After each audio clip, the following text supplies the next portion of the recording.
Why, hello, all you Dishin Days fans. Happy Sunday and welcome to Dishin Days, where we serve up a full dish of this week's episodes of Embassy's #1 award-winning hit soap opera, Days of Our Lives. I am your host, Tony Moore, and I am joined by McGalgal of Gals. We Just have two of the gals. Michael just two of the Mattis, how are gals. you? Oh, no longer lumberjack Malcolm Matters. He is It's a little ghoul. warm for the lumberjack today. It was a little Oh. too, summer in SoCal. You got Justin Arrow here. And Araceli is busy and has other things to do besides come here and talk about this week. No, I'm just kidding. She is out this week, but she will return next week. Yep. Mm-hmm. Yeah. And then she's gone again. Yeah. Yes. That's how it goes. Yeah. Well, I was like, wait, is she going to be? Is she going to be? I'm trying to remember her schedule. But in any event, we're here. We're going to talk about this week's episodes. Plus, we have Elani joining us later on in the show. Sal Stowers and Lamon Archey will give us the dish on their exit of Days of Our Lives. But of course, a little bit of church announcements. Make sure you guys follow us on all social media platforms. We are Dishin Days Show on Facebook, Dishin Days on Instagram, and _Dishin Days on the Twitter. The act is currently trying to find which prison it can serve out its term. Also, don't forget that we are on your favorite podcast stations. We are on Apple Podcasts, Google Podcasts, Spotify, and iHeartRadio. So take us along on your walk on the treadmill, while you're working out in the gym, while you're heading towards a fancy restaurant, or if you are just on a long drive in traffic and need to catch up on all the drama and stunts and shows in Salem. Also, to fulfill your soap opera fix, make sure you head over to JLJ Media to get your recaps of General Hospital, Bold and the Beautiful, and Young and the Restless. Brought to you by my former co-host, our former co-host, and Chocolate Twin, James of the Big Lots Jr. I always say that to him when I call. Nothing wrong with doing some Big Lot shopping. Yeah, find some good stuff there. I always find a way to use lot. I'm always like James of the Back Alley Parking Lot Jr. Oh, the Vaseline Alley Jr. And of course, always go and subscribe to our YouTube channel if you haven't already. Earlier, we showed you the winners of our Dishin Days Awards. If you missed that, go back and watch that. And of course, buy our merch. We have merchandise, y'all. We got sweatshirts, which is not a good time of year for that, but we do have short sleeve shirts, beach towels, and anything else you might need in these following styles. We have Meliswin Possessed, our Dishin Days logo, and serving a full dish. So make sure you go and check it out, dishindays.threadless.com. All right, gentlemanses. Mm-hmm. What did we think of this week's episodes of the Days of Our Lives? It started emotional and ended emotional. It was definitely a Kleenex week. Yeah, definitely. Yeah. Did you use some Kleenex, Michael Mattis? I used some CVS brand paper towels, actually, because that's what I had close by. Classy. Classy. Yeah. Just Great Value or whatever they're called. Yeah. Wow. Justin Harold? It was good, especially the ending. Just that last week, it really surprised me how emotional it was, and I'm glad they gave them the time to sort of get a farewell or goodbye, so to speak. So yeah, I was happy about that. I'm gonna call this week Nugget Week, because I feel like there were some nuggets that were given, right? Like nothing fully driving a story, but just some things to pay attention to. Yeah. And then, of course, the wrap up of Lani and Eli, which we'll get into more, but I was like, ooh, they wrapped that up, tied that up in a bow real quick. So yeah. George Blackman said he needed a big towel. Well, honey, you use that big old towel. Okay. All right, y'all. It is now time to start. What? Oh, just Justin and I being Justin and I. And if you and Justin are being you and Justin, then add me into it, and now I totally get it. So Yep. Wow. Yes. Fat Fridays. See, this is why we cannot be left alone to host the show 5:33. together. We're five minutes and 33 seconds in, and already it's just off the rails. I gotta tell you, we gotta do a bloopers reel, or we gotta New Year. You take the lead on that, Justin. Go right ahead. No thanks. I will suggest something, and then you know what? It is now time to start Dishin Days. Lord, we will never be able to get this together.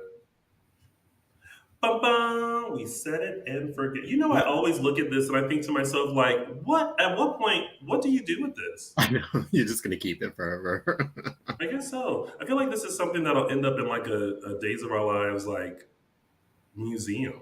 Oh, the Smithsonian will come calling. You'll get a call one day from the Smithsonian with a little placard about Dishin Days. All right, y'all. Yeah. So let's kick things off with their first storyline, which is Eli, Lani, Abe, Paulina, Chanel, Theo, Julie, Trask, Christian, and Justin. Wow. Lots to unpack when it comes to this storyline and the ending of this storyline. How do we, tell me, Miss Jones, how do we feel? Who's Miss Jones? Me? No, well, I mean, it's from Dreamgirls. Oh. Yeah, it's a Dreamgirls reference. Got it. But how do you feel about the storyline? I have to say, go ahead. No, go ahead, Justin. Sorry. Go ahead, Justin. I have to say, when I saw where this was going, a part of it made me a little bit uneasy I was like, oh, is the black couple is leaving through jail? I was like, oh, okay. It kind of made me a little uneasy, honestly. And then I want to say Friday's show sort of helped me like get over that, or like focus on the performances. I think the performances honestly saved that storyline.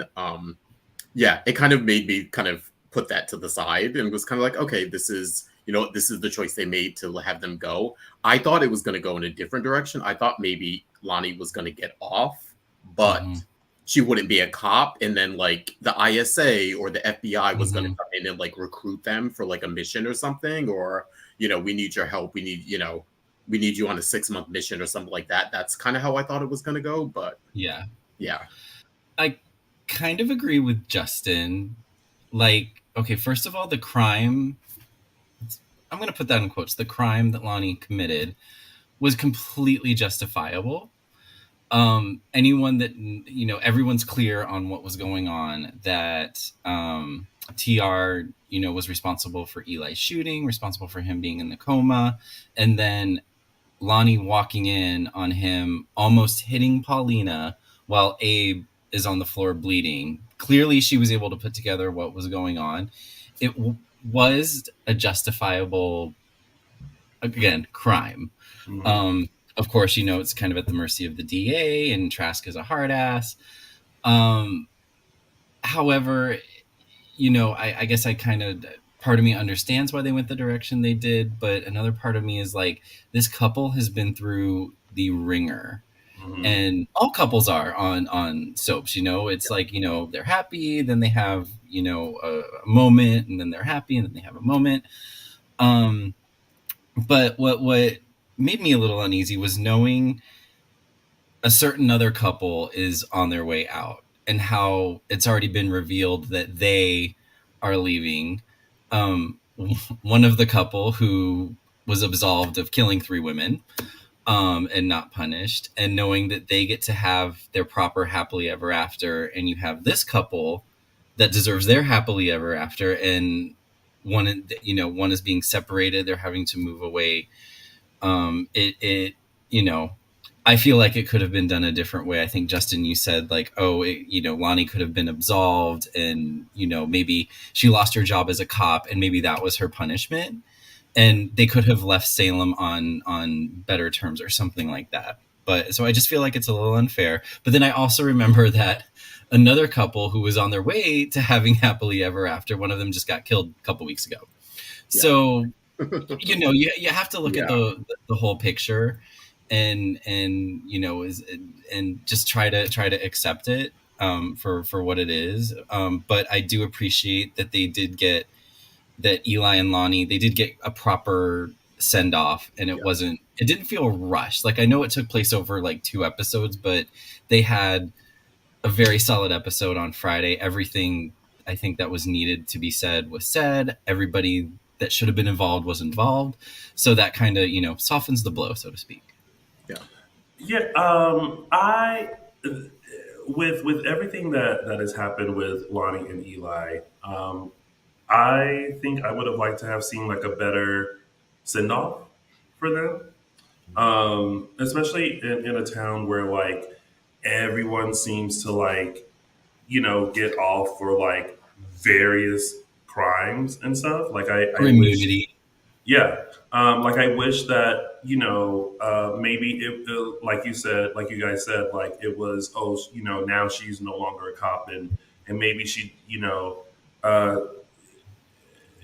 And maybe something happened with Eli too. And then it was kind of like, you know what? Well, let's just kind of get out of Salem for a little bit, you know? Um, but then when you think about it, you're like, you know, every couple can be wrapped up in a nice bow. Yeah. You know what I mean? I think with Lani and Eli, I think it's one of those things where um, because they are the minorities of the show, you kind of want them to have something a bit different, you know, especially because, you know, this couple is very historic. You know, the character of Eli comes from the first interracial couple on the show. We had the first on screen marriage of, you know, a black couple. You know, and all the stuff that they have been through, like, you know, these characters leave behind a legacy. So I think for that, kind of wish that maybe it was different. But then it's kind of like, I don't know, it just kind of makes sense how they decided to do it. Like, she's not in Statesville, so therefore, you know, we won't have those cuts of like going to Statesville and maybe like Lani, you know, coming in, and then being able to take Eli and the twins and kind of relocate them to DC. Just kind of, it's one of those things where it's like, all right, we'll take it. Yeah. Like, if it has to be this way, it can be this way, where they're, you know, Lonnie's not off in some maximum security prison, you know, where she can't see anybody or is in solitary or anything. She's at a minimum security facility, half an hour away. They get to be with Grandma Valerie. You know, so not the worst it could be, but yeah. We'll take it again. We'll take it. I have a question for you guys, because I see this comment that Lani and Eli aren't really historic. They were invented out of nowhere. Do we agree or disagree with this comment? I disagree.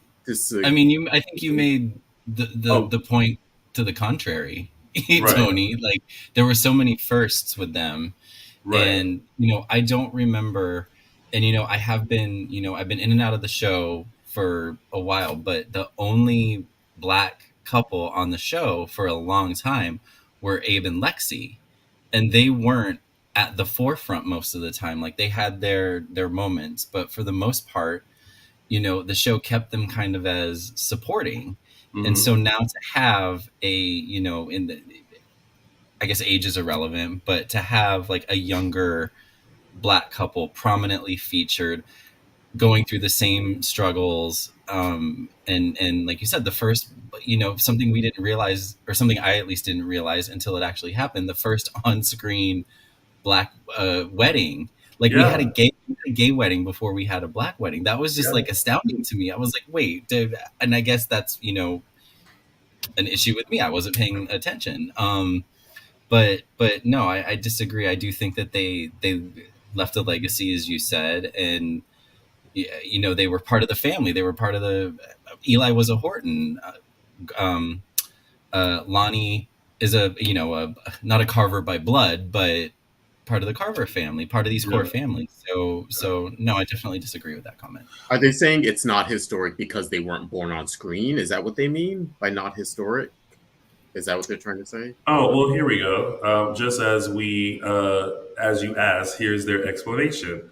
Look, I like Lani and Eli and characters, but they are not historic legacy characters when they never really existed pre-Ron. That's all I'm saying. And do not forget Jonah and Wendy. We're not forgetting Jonah and Wendy. We talk about Jonah and Wendy all the time. We just talked about them. But the thing about it is that in regards to Lani and Eli, Eli comes from the first interracial couple of Days of Our Lives. Mm-hmm. That character was brought back through Lamon Archey. Then you have the first Black wedding, which is Lani and Eli. So yes, there are some milestones and some historical moments. Like for instance, the first gay wedding will always go to Will and Sonny. That's a historic moment. You know what I mean? Yeah. So yeah, in that regard, yes, they are. And I think sometimes when we don't know history, and granted, I don't know all 50 years of Days of Our Lives. Hell, I forgot what happened last year. But at the same time, we have to give credit where credit is due. And for this particular couple, they did, do some very historical things. So yeah. And to speak of, we're speaking about characters, to speak of the two actors, Sal and Lamon took their jobs very seriously. They did not take what they were doing lightly. No. And we know just from when they were, when they came to the show, or saw them at Day of Days, like they cared, and they care about the fans, and they wanted, the fans to be satisfied with what the characters were doing. And I think that definitely shine through on screen. But we got to give them props too, because they're the ones that brought this stuff to life, and they did not take it lightly, took it very seriously, where other actors may just be like, oh, it's just a job. I truly think it was more than just a job to them. They cared about these characters, they cared about the representation that they were bringing. And so I'm kind of looking forward to later on when we get their perspective about what's happened the past few months and how they feel going forward, and maybe what they feel their legacy is, just as actors and as characters. Yeah. Well, now there's a lot of chat about what's historic and what's not. What maybe a better word and maybe, is groundbreaking. Maybe it's semantics. Maybe there's other words we could be using, but I think we're making our point. Yes. I love the moment when right before Lani was taken away, that Abe said, "Oh, I need you to sign something." Yes. And it was adoption papers. Now, let me be honest. Before I thought it was the sweetest thing, my first thought was, ain't you a little too grown to be like getting adopted? I mean, yeah, you can adopt adults. Yeah. But I was, that of course was my first thought. And then I was like, again, I love the fact that there were just things being tied up that I don't even think any of us were thinking about. Just having that, it was almost kind of like as you're watching this happen, you were like, wait, but what about Eli and the twins? And then it was like, oh, well, they're being transferred too. And then it was like, oh, but like, Lani obviously lost her biological father, but she really claims Abe as her father. And then there was something to like solidify that, and then also when she went to Paulina and said, because for the longest time she was like, you're my Auntie Pete. I don't care. You did what you did. Like, I'm not having this. And then we saw the build of their relationship. And right before she went away, she was like, I now have two moms and I consider you my mother as well. Like, it was just nice, even though where she's ending up is not where we would like her to be, but how they wrapped up, all of that, I think was really beautiful. And them are some big old babies. Them babies are huge. I was looking at them churning and I was like, Y'all some big kids. Y'all. I was trying to remember. When were they born? Like in the past 2 years, just life has been a blur. But I was like, yeah, they should be that old. They didn't I don't think they like adjusted the age or like made them older like they sometimes do. But yeah, those were some big old babies. Toddlers. There's toddlers now. They're not they're not babies anymore. They're toddlers. But they were very well behaved. I was like, those babies keep those babies around. They're very well behaved, but unfortunately they're going with their mom and dad. But I actually was surprised it didn't even occur to me, the adoption thing. And we had talked about ever since we found out Lani wasn't Abe's child. I feel like that never came up. We always talked about it just as them proceeding with their relationship as if they're father and daughter. And I don't think adoption ever came up. And I mean, I technically know you can adopt an adult, but it didn't even appear in my mind this past year that we've had this storyline that like, oh, he should adopt her, or they can get an adoption and make it official. It didn't even. So that was a really lovely surprise, I think. Yeah, agreed. Can we talk about Trask for just a second? I really feel like she is trying to arrest somebody or something. She is, and that's been a consistency that she is just itching to get someone. She's itching to get that arrest, to get that conviction. And so far, there's always been the people have gotten out of it. And this is another time where she wants to go for murder one, which is ridiculous. Like obviously, and she felt like she had a new case, but they got her. They kind of, she said I don't know. I don't want to call it blackmail because I don't want Paulina and Abe to be criminals, but and yeah, it didn't work out for her again. And so, and I'm kind of glad that not glad, but it made sense that they showed her frustration like that when she pounded on the desk, because she's like, fuck, another one. Sorry. She's like, dang, another, almost had it this time. Yeah. And I don't think, in to put myself in Trask's shoes, I don't think it was personal at Lani. I think she had an opportunity to get a trial and possibly a conviction, and that it wasn't just because it was Lani. It's because she needed that. And they were mentioning like she has an election or something coming up. So yeah, I think that's part of, putting myself in Trask's mind. But I want to like Trask, but I didn't this week. She just, she's, typical Trask. Like, she just wants a win. You know what I mean? Like, and she doesn't care, how she gets it. But I am glad that, it went from murder one to involuntary manslaughter. Sometimes, like, when they talk lawyer talk, I pretend like I can go out in the world and defend somebody. I know, right? like you watched enough Law and Order. You're like, or I watched Legally Blonde enough times to I object. I do feel. Oh, go ahead. Good. Sorry. Oh no, what were you gonna say? I feel like they missed an opportunity with her where I think we've said this before, where we actually like Trask, and I think they write her as so one note all the time that I feel like they should. I think it would have been interesting to come at it this way, is that if we had a different storyline of Lani getting off, we could have weaved, like, Trask herself could have weaved that into, like, this guy was a bad guy, TR hurt that, like, someone else said in the comments, like, Lani essentially saved the mayor. Like, she could have spun it that way. And I feel like they should try and write her as not devious, but a little bit more opportunistic. And that way, like, she could look at it in a different sense of, like, instead of getting Lani, I'm going to make myself look better, and I'll use Lani.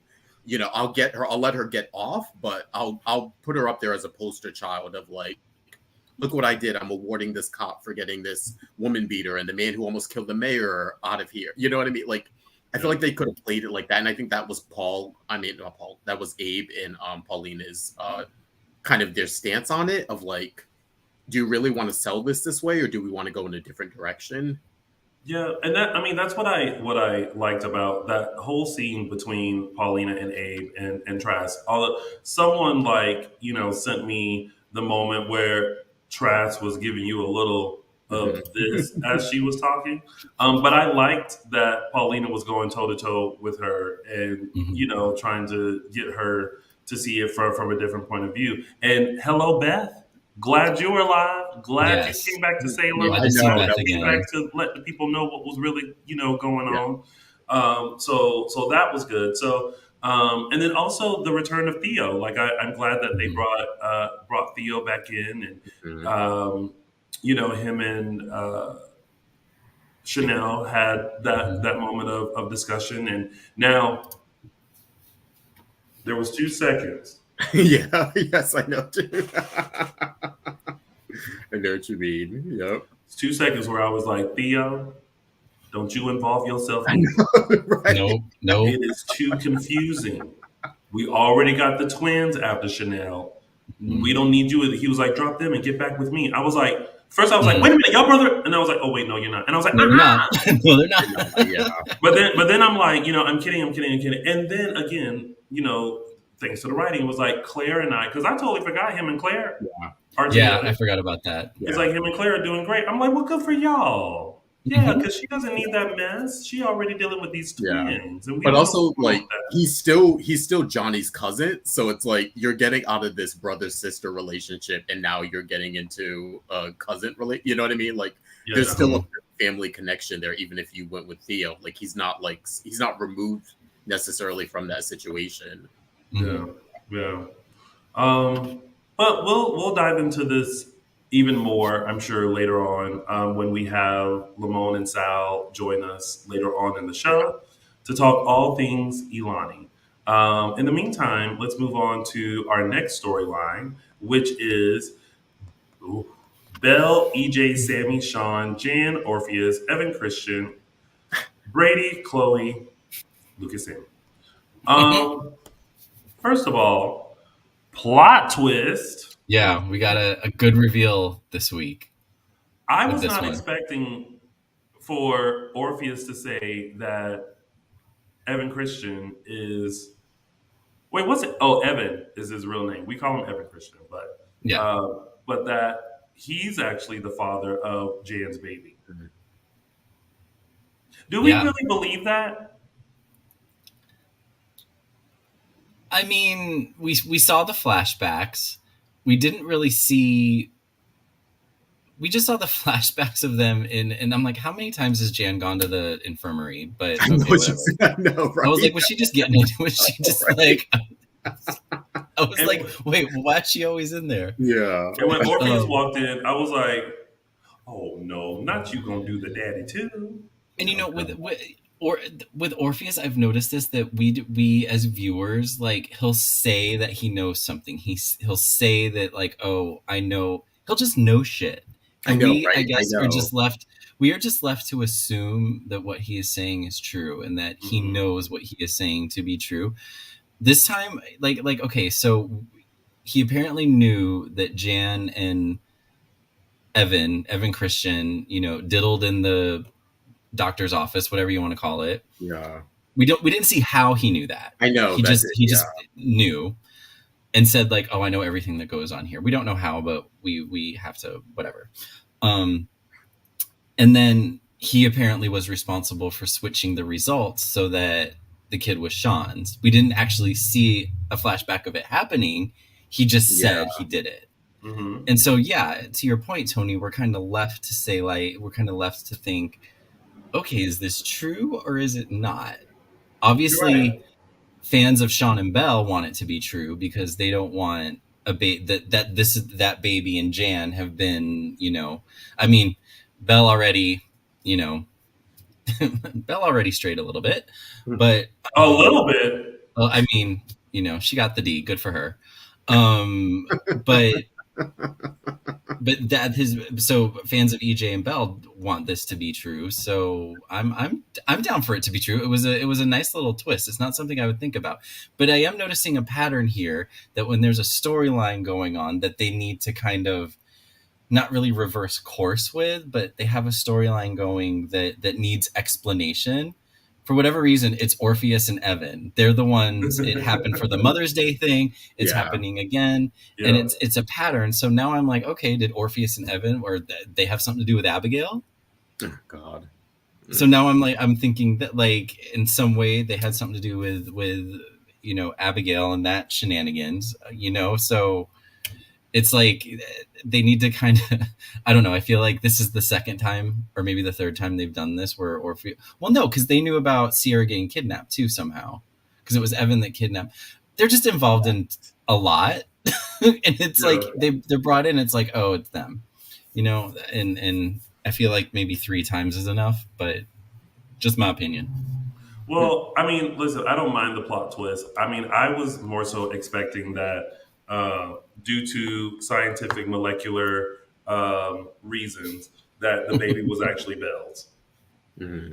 That was another reason, yeah. Yeah, I was thinking that's how it was going to go down. But listen, Jan is winning because, she has always wanted to break up Sean and Belle. She's always wanted to be with Sean. Like, she's getting it in. Mm-hmm. So, more ways than one.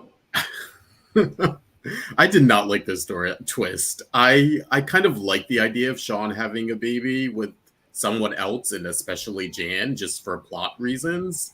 So I don't know. I kind of felt like they've just diffused or let the air out of the storyline, and unless Belle is pregnant with EJ's baby, then it's sort of like back to normal. Do you know what I mean? No more babies. We don't need exactly. No more babies. It was like, oh, okay. Are we?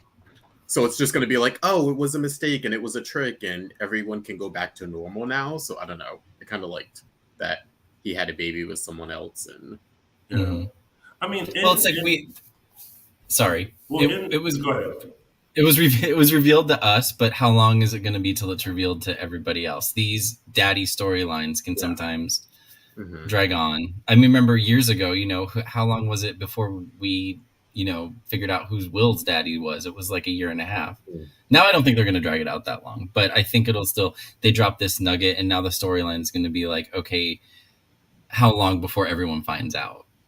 Yeah. Well, soaps were a different time then. So we're dealing with different stuff. But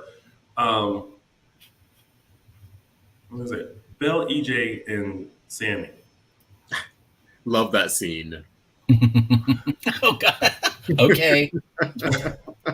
I kept looking at like as EJ and Belle were explaining why Belle was there. The look that Sami gave was like, y'all really want this is the story y'all okay. I mean, so this is the one. Yeah. Okay. Well, if y'all selling it, I'll buy it for now. But you could tell there's a little flicker of something in the back of her head. She's not showing it yet, but you could tell the whole time it was peaked of like, I'm not going to mess with this now because I'm getting my divorce papers signed and I'm going to hobble on out of here. But I'm going to log this. It was like she logged this for later. She logged it. She's like, I'm just going to put a pin in it right here. Yeah. I will take the pin out when I'm ready. Exactly. But if there's one person, that can sense a lie or a scheme, it is the ultimate liar and schemer, Samantha Brady. Mm-hmm. You know who's not good at lying and scheming? Who that? Lucas Horton. Oh. That man is over there sweating bullets over everything, over his drunken binge, if he killed Abigail, where's the jewelry? Like, he is, getting engaged to Sami, which congratulations to Lucas and Sami. Hope that lasts. Oh, yeah. Right. Love that for them. Yeah, because when she found out, but there was a part of me that was like, Sami, when you find out that Lucas kidnapped you, I need you to be like, I understand. Yeah, I do. Because you can't be mad at nada. All the things that you have done that he has forgiven you for, like, girl, everybody is immune to people can run over your big toe and you should just be like, that's fine. It's okay. We're good. Accidents happen. Right. This stuff with Lucas, this is where we love Lucas and we love Brian so much, but when they're ready to sort of like put Lucas through it, it's not just one thing. It's hiding from Sami, like you said. He thinks he killed Abigail. Like, this is too far-fetched and a little absurd for me that like this is like permeating that like Lucas really thinks he did it, or that other people think he did it. That's a little, to me, it's a bit much and a bit far-fetched. Like there's nothing, I don't know, there's nothing in Lucas's character that, or in his past, where he's ever been violent while drinking or ever, like, it's a little much, I think. True. He was only accused of being violent when he was drinking by Sami. Yeah, which was a lie. Yeah, it was proven to be a lie. But he's a sloppy drunk. He's a sloppy, like, he's not a violent drunk. Or that he would kill his own niece and like, I don't know. It's even though, you know, the motive is somewhat there where, you know, she knew he kidnapped Sami, but Lucas would have trusted when Kate told him she's not going to say anything. Like, he should, in his mind, know that he was good with that and that he just had went on a bender and probably just stumbled into that hotel room and passed out, and that was the end of it. Exactly. Nothing else. Yeah. I mean, in regards to Abigail's death and now this sort of kind of whodunit. First of all, I don't even feel like it's really a whodunit because we would have had the tablet out and been like, well, who done killed Abigail? Mm-hmm. But I don't even feel like this. We kind of went through that on one of your absences, whenever the last show was. Right. We kind of were like, we wish we had Tony's board. Oh yeah, and we kind of went through all of the possibilities, and you know, the formula with Ron's murder mysteries is that it's usually someone who's not even on screen right now. When it's happening. It's someone that's going to be so far left because like, you know, it's obviously pointing fingers at Gwen, Lucas, and Leo, right? Yeah. But then there are some other things that are happening that make you go, Yeah. And I feel like, this is just my opinion, I feel like they had to kind of wrap that Abigail story up so quickly that they didn't really have a chance to really develop it enough to have a whodunit kind of situation, because Abigail isn't someone that people would really be after. Like, the only person that was Leo and Gwen. Yeah. And so it's like, you know, so then to try to, let's have Lucas go on a drunken binge and make it seem like it's him. You know, let's give Clyde the jewelry, you know, and if he gets called, then it makes it seem like he, you know, there's all these like pew pew pew pew pew kind of moments. But I don't know what that was. But there's all these kind of moments where it's kind of like maybe, possibly, nope. But is it? Who did it? And we're just like, it's none of these. So none of the above. It's never any of the above. It's always they bring someone out of a coma, or exactly. It's that mean Christine. That Christiane. Yeah, mean Christine. But let's see. And that's really it. Yeah, right? That was. We got some good. You know, we got some good. We got a return of JJ. JJ's back. Wait, have we gotten there yet? Oh, is that where? Oh, we're not on that. Nope. Yeah, we're not. We were talking about Abigail. I know. Sorry. I went back just for the purposes of Lucas, but we were still in the Belle, EJ, Sami storyline. I have a feeling though that Belle and EJ, while they wanted that to happen, I feel like there's a tish. It's small, but just a tish of like regret. Maybe. Yeah, like shit. Yeah, I think you're right. Yeah. Oh, and I love how Brady was like, I got to go over there and talk to Belle now. Yeah. And Chloe's like, nah, bro, I don't think you want to do that. No, I must speak to Belle tonight. And Chloe's like, yeah, no, I know you want to talk to her, but maybe you should just wait till in the morning. Mm-hmm. And he's like, I was surprised he put that together. I was like, Brady's usually not that. I know, good job, Brady. I know. I was like, where'd he get that from? Pat on the back. Yeah. I know, right? I did appreciate the Belle Chloe scene. That was nice to see, even if I'm like, oh, about the EJ stuff. I like the fact that she has someone to talk to. Oh, just Friendship. a little moment of Kiki being like, me and EJ. She was all Girl, giddy. Yeah, no. exactly. Are you serious? You and EJ? I miss that. We don't get a lot of them together anymore, even though there's best friends and grew up together. Yeah. I'm gonna tell you this: if either one of us were having that conversation with Belle, that conversation would be a lot different. A lot different. Fat Fridays. You can't be bringing up off camera stuff on camera. They don't know what that means. It's an inside joke. They're gonna look into it. They're gonna find out. You know these people. Inside joke. Listen, the number one rule of Fight Club is you don't talk about Fight Club. They don't know the content. It's a recipe. It's a blog on recipes. It's an exchange on recipes that we cook every week. Can you imagine if I was just like, you know what, you're out of the Fight Club, and I just like clicked you off? I'm going to Fat Friday. I'm going to the chain. Delete. All right, so that is with that storyline. And now, speaking of Abigail, we have Chad, John, JJ, Jack, and Jennifer. Mm-hmm.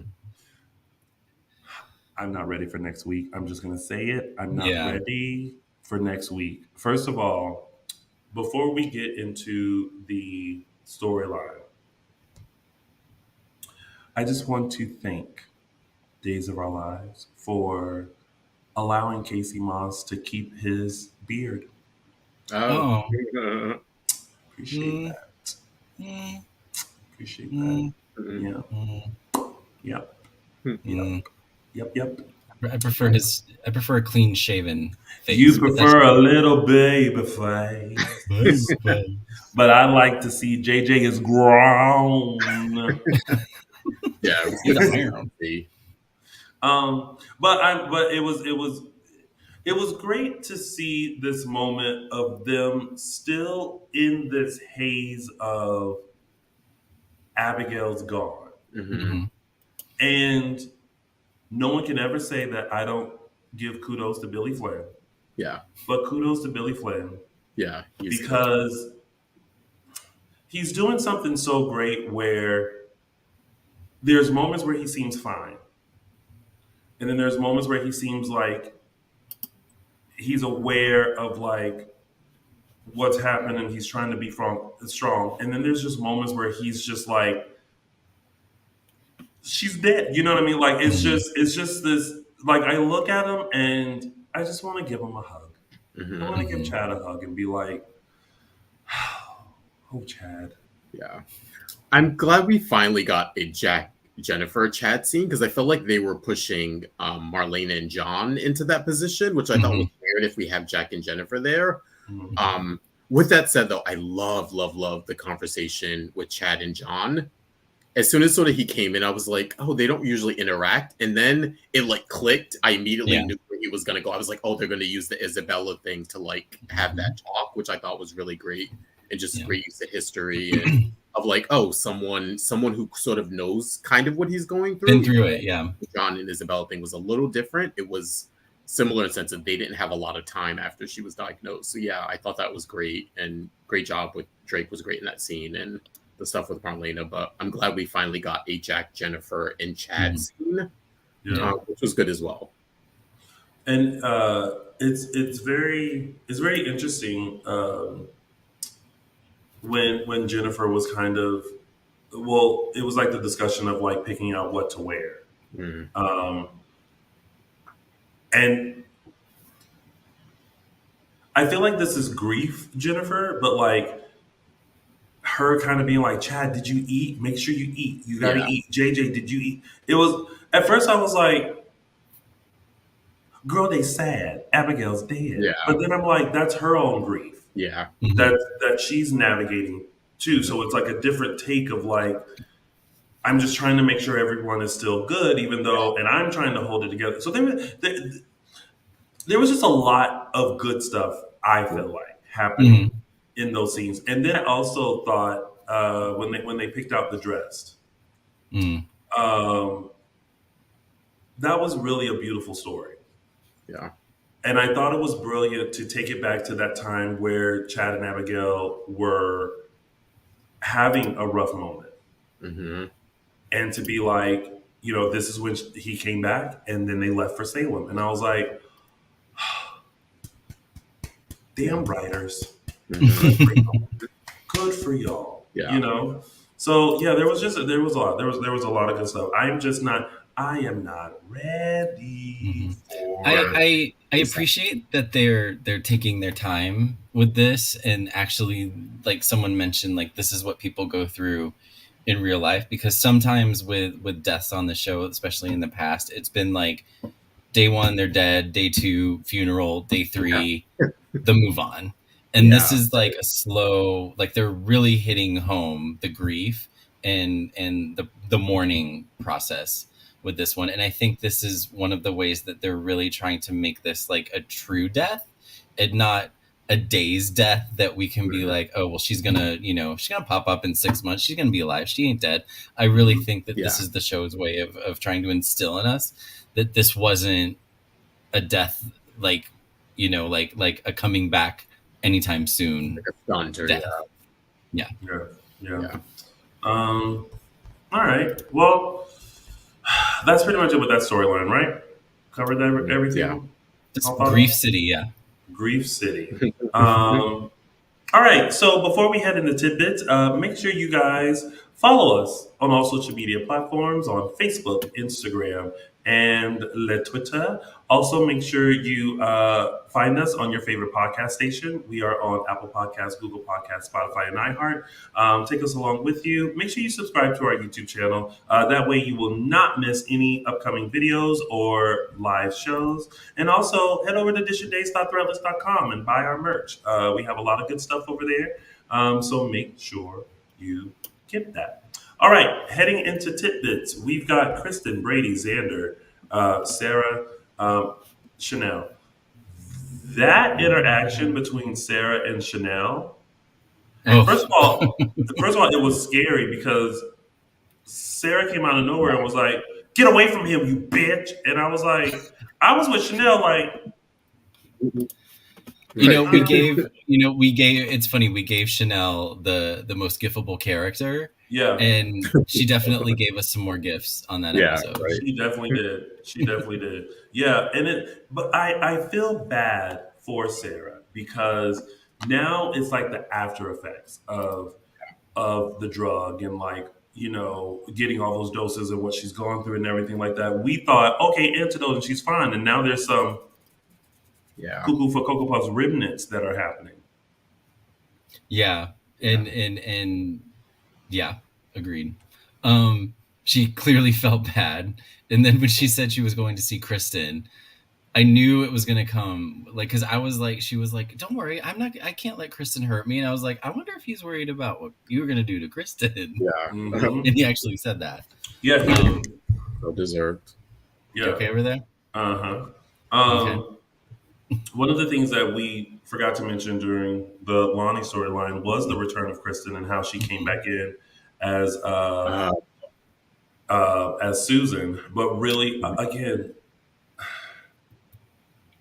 love the friendship of Lani and Kristen was not explored enough. Yeah. I needed more. I needed more moments instead of them just kind of being there for each other when they're about to get arrested. Like I needed to see them just like hanging out in Hortontown Square or like and like having a drink at the Brady pub and just like kikiing and talking about stuff. Like I wish we could have gotten that. But now she's in jail because of something that Lani said, which I actually thought the way that Lani was going to go out was Kristen was going to be like, "Get in, loser. We're going shopping." I thought she was going to escape, but like Lani made a point of being on the run and looking over my shoulder. That is not the way to live. I'm gonna go in here, serve this time, and then I'm gonna be out. Like we're done. Yeah. But it was interesting interaction between Brady and Kristen because like there is like no love there. Yeah, not anymore. And Eric, Kristen saying like, "Oh, I'm not giving up," And I was like, really? You're not? I know. I would. I know you're Kristen, and I know, but it doesn't really seem like there's a lot of love in between y'all right now. You all share a child, and so like I'm like, what are you not giving up on? Are you not like not giving up on having a relationship with Rachel? Okay, fine, but why are you? I think there's clearly a lot of hate between you two right now. So you really want to explore a relationship with him, and he's clearly off with someone else. It's like, Kristen, give up on Brady. Focus on yourself because you're in a bit of trouble. Yeah. And then when that's wrapped up, however that may wrap up, then focus on the kid, establishing some kind of relationship with your daughter. And then after that, depending on where you are in life, then maybe explore a relationship with someone else. But give Brady up. Yeah.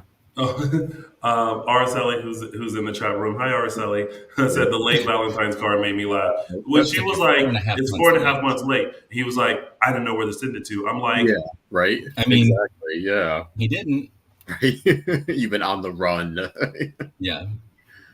So, all right, and now we have Rafe, Nicole, Eric, and Roman. Okay, let me just poll time. Let's just see where we are. Okay. If you are team Rafe and Nicole, no, raise your hand. And you people in the chat, you guys comment too. If you are team Nicole and Eric, raise your hand. I have to do like a half raise. I have to right. Because here's the thing about both, right? Is that we're just kind of like about Rafe and Nicole. But when it comes to Eric, I'm like, no, sir. You don't get another chance. Because you went off the rockers when she slept with Xander once out of like, I don't condone cheating, but I kind of understood where her headspace was. It's like right after because we got married, gone. You left. You left. And kept telling her he was going to come back and then didn't. He abandoned her. Yeah. You abandoned me. Love don't live here anymore. Wow, Michael. Anyway, so if we were okay, so you were like, okay, Eric and Nicole, or Nicole and Rafe, Nicole and Eric. I'm still longing for, and I know things have moved on. Eric, or not Eric and EJ. That would be interesting. Nicole and EJ. Once they introduced that was kind of they gave us that sprinkle of a connection. I'm like, oh, I like this. Yeah. And now that's kind of off the table. But if the choices are Nicole, Rafe, Nicole, Eric, I say Nicole, Eric. They have the history. They make the most sense to me together. And the Rafe thing has been forced. They're Nicole's kind of forced, and what I mean by that is Nicole is forcing herself to be with Rafe because she feels I guess guilt or responsibility or I don't know, but they're married now. They went and got a quickie wedding. Yeah, off screen, which was so anticlimactic. It was so anticlimactic. I'm confused. I am confused about what's going on in that, in terms of this storyline. Like what's going on in that writer's room. Okay, the only thing entertaining is Kate being the sort of annoying, which doesn't make sense. Like, I'm sorry. Kate and Nicole have such a tumultuous history. I know. Real Kate would not give two shits who Nicole is with. He wouldn't care who Nicole or Eric or Rafe ended up with. No. Yeah. Especially Nicole. Like she doesn't. They have such a tumultuous history. It just doesn't make sense to me that Kate is this invested in their relationship. Yeah. But we have a new Kate. We have a Kate that is not the Kate we've had for 20 some years. But we still have Lauren Koslow. So I'm happy we still have Lauren Koslow. Me too. Yeah. But it doesn't listen, I don't mind anyone stirring the pot. But that whole scene where, she was like, well, Eric is not a priest anymore. And Rafe and Nicole didn't get so. And then Roman's like, Well, Kate, what is it that you're trying to say? Just Kate? What is it that you think you're doing? So yeah, Okay, that was yeah. Kate has kind of taken on this new Julie-esque role of just butting into people's lives and saying things. That's nothing new. Well, Kate is always muddled in her children's lives, but but by poisoning apples and like other shenanigans, you know what I mean? People, like not stuff. Julie wouldn't do that stuff, but Kate's edge is gone. Yeah. Ben, Ciara, and Julie. Squish name? What? That I was like, I've never related to Julie, I think, so much as I did in that moment where she was, it's our Sin, but it's spelled wrong. No, Julie, that's our squish name. Squish name? Yeah. Ciara and Ben. Sin. Okay.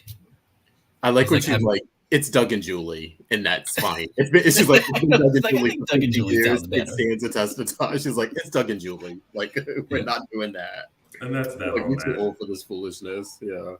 Oh, thank you, Marlon Wallace. You know I'm all good on my impersonations. Yep. Ben and Ciara got a boat. Good for them. Yeah. Love that for them. Yeah. And maybe they can sail by Lonnie's prison and pick her up. And I love the setup for Beyond Salem with them. Yeah. You know, that was my mom. We were talking. Oh, Ben's like, oh, you were talking to her for hours. Oh my gosh. Yeah. And then, well, thank you, Sonia.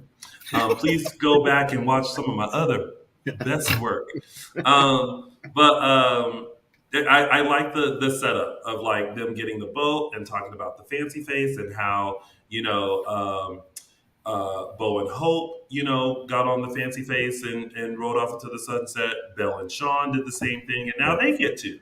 So it was definitely a good setup to Beyond Salem Chapter 2. So yeah, kudos to that. All righty, everyone. That was your week of days, and it's now time for our favorite part of the show, which are our segments. And we're going to start with mine, which is Tony's Official 3 Snaps Award. Oh, snap. All right, so this is just the perfect picture of family. Yeah. And when Lani looked back with tears staying in her eyes as she was taken away to her location for a little bit, they looked back and you saw this. And this was just such a beautiful moment that in my head, I thought of the song from Dreamgirls. We are a family, like a giant tree, branching out towards the sky. Because they really are branching out towards the sky. Because, like, you know, all of them are not related. It's definitely blended. Yes. So for that, the Price, Carver, Horton, Grant family gets Tony's Official 3 Snaps Award. Oh, snap. And now it is time for Caption That. All right. This week's Caption That photo comes courtesy of Jan and Sean in Jan's other hospital room. And this week's caption goes to Annette Christian Thompson on Instagram, who has won my caption heart before. But it goes to her this week with her caption, "This room stinks. No more cheeseburgers for you." Playing off the fact that, 2 weeks ago, she was craving a cheeseburger and would not shut up about it. Yes. Cute. But yeah, she was crop dusting in the room, apparently. So thank you, Annette Christensen Thompson. Yes. And that was Caption That. And now it's time for Those Were the Days. Oh, a remix now. Okay. Of course, I had to pick this for Those Were the Days. Nothing else would be more fitting, but I'm taking you back to July 1st, 2020, 2 years ago, where we had the infamous Elani wedding, the first African American couple to get married on screen, not married couple in the show, but married on screen. Yes, the Elani wedding, which had its own drama, but capped off with a lovely, beautiful wedding. And I'm sure we will talk a little bit more of that in the future. So yeah, July 2020. Interesting timing, 2 years ago, almost to the day. Yeah, I know, right? Yeah. And we had them on the show because we did like the whole like Elani wedding reception, and we had James Reynolds along with Vanessa Williams and Lamon Archey and Sal Stowers. We were all talking about it. So yeah. Vanessa Williams, who still to this day I felt like had the best Zoom situation with her background. I don't know. It pops out at me. She just looked so professional, and like she knew what she was doing with the Zoom. And I don't know. It just always stands out to me. It was like, she looked good. And Galen Gehring's another one who, I don't know, for some reason I was like, you look good on Zoom. Okay. But yeah, Vanessa Williams just popped out at me. Yeah. She jumps, she pops. All right. And now it's time for a bit of news and gossip. Yes, we are starting first with some Emmy coverage. We have first big congratulations to Ron Calavardi and his writing team. They won Best Writing, the Emmy for Best Writing for a soap opera. Big congrats to Ron, and of course the rest of the writing team. Next up, we have some coverage from Dishin Days, which you can find on our Instagram, our social media, as well as our YouTube channel. We have some interviews from Tony and some gorgeous photos from Michael. I love that one. Yeah. Caption that one. That should have been the caption that. That should have been the caption that.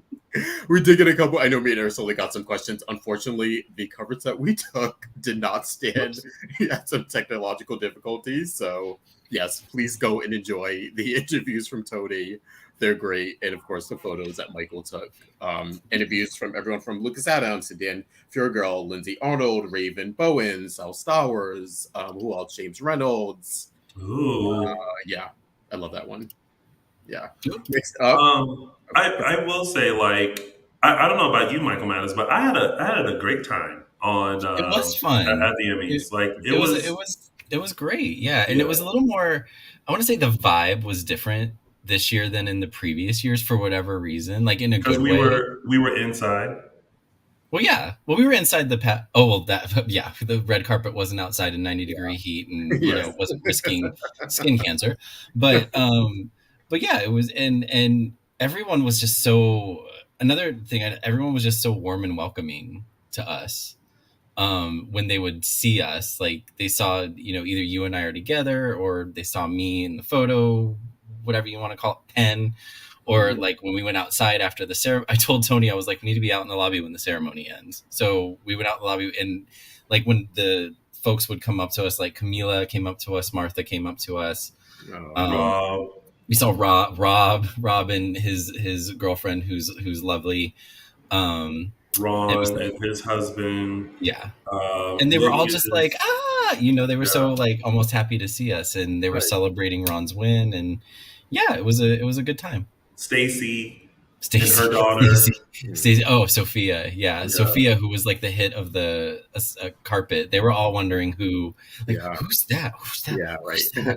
Who is it? Yeah, it was literally like that. So yeah. Fun times. Go check out the interviews. They're a hoot. Yeah. Next up, we have one of our favorites, Mr. Dan Furgirl. He recently did a shoot with Maxim magazine, and this one he sort of detailed him getting back into shape to play EJ. He talks about if those who don't know, he was on Spartacus and in tip-top shape then. Sort of took some time off. It was like, I need to get back in shape. I got a new job. I'm playing this EJ Demira character. I need to step it up here. So yeah, he sort of details that. Through Maxim it's Maxim Australia and Maxim New Zealand. You can pick it up, the latest issue, and check out that. Since when did Maxim start doing beefcake instead of like ladies in underwear? I feel like they have a new owner now to make sales, right? Yeah. Next up, we have a big congrats to our friend Kristen Strauss. She, of course, she's on Selling Sunset. It just recently got renewed for both season 6 and 7. This last season, wow. A big, huge hit. Season renewal. For them. Yeah. So big congrats to Kristen. We love her on the show, but hope to see her in some capacity on Days back again. We'll see. But yeah, big congrats. As a ghost. Oh, that's right. As a ghost, yeah. George's ghost. Yeah, or someone else, whatever. Well, yeah, that's new character. Someone, yeah. On the main show. Yeah. She would do the Peacock show, though. No, she might do the Peacock one, remember? Because it wasn't the Peacock's a network. That's one of my favorite moments. He let us know. Let us know. Yeah, she was like, oh no, I ain't on no app. I'm coming back on the main show. You want me to put me on the main show, not on no app. You were like, oh, maybe you can come on the app. She's like, no, I'd really like to be on the main show. Just like, you know what? Go for what you want. Oh my God. Don't settle. And at this point, she doesn't have to. So no. We need to... I can't. I love her. Okay, next. I want to have drinks with her. She's someone I'm thinking of the blooper reel, but also thinking of like a highlight reel of like when we have those moments of, that would be one. Next up, we have some of our favorites have decided to join forces and become an acoustic band. We have Carson Boatman, we have Wally Kurth, Eric Motzoff, and Brandon Barris. They are now considered... Brandon who? Huh? Brandon who? Brandon Barash. Oh. They say Barish? Yeah, Brandon Barash. Yeah. They formed a band called the Day Players Band, which I think is just incredibly cute. And yeah, if you know anything about acting, the Day Players Band, they will do a few dates, I believe, end of summer, beginning of fall. You can go check out www.dayplayersband.com. I believe so far they're doing 3 or 4 different sets around the country, a few different places. They're describing their show as basically it's a 90-minute acoustic show where they will sing and play instruments and also do a bit of storytelling, possibly of Days and just their history on soap. So yeah, if you'd like to go see these guys and hear them, supposedly they're really good. I think they did it for I don't know if it was for Samantha's yeah, I think they sort of did it then, and then from that it sort of the idea sprung from that. So yeah, go check them out, dayplayersband.com for their dates. They might be in a city near you. Yeah. Last but not least, we have some Beyond Salem news. This one is a little bit of a shocker, even though some people were kind of wondering if this would ever happen. But we have the Miranda Wilson back as Megan DeMira. For those that don't remember, she wasn't on the show a lot, but she was on the show in the 80s, and she was Stefano's daughter. She played Megan DeMira. She had a relationship with Beau, and this was right before sort of him and Hope officially got together.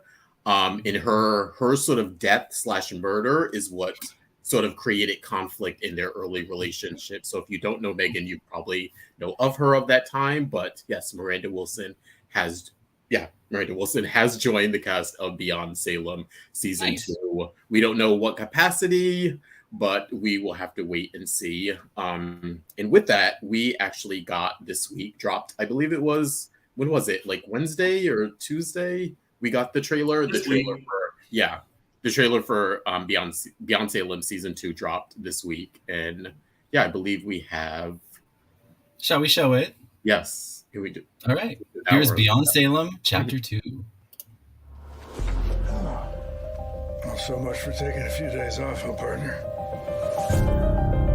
The next chapter begins. Beauregard Brady Weston. This is Hope Alice Williams Brady. With old favorites. St. Johnson's. Johnson's! New faces. Mom, who is it? And globe-trotting adventures. How are you in frequent flyer miles?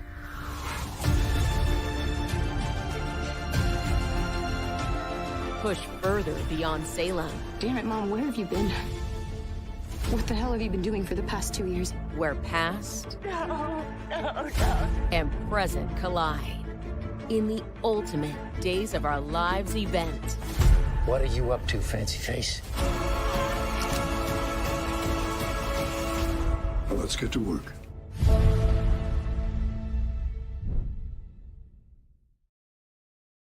Ooh, it looks so good. Oh, it looks so good. Oh, I can't wait. Did you guys see? There's a flash now. You know, we know Loretta Devine's coming on, And there was another missed opportunity, but we're not going to talk about that.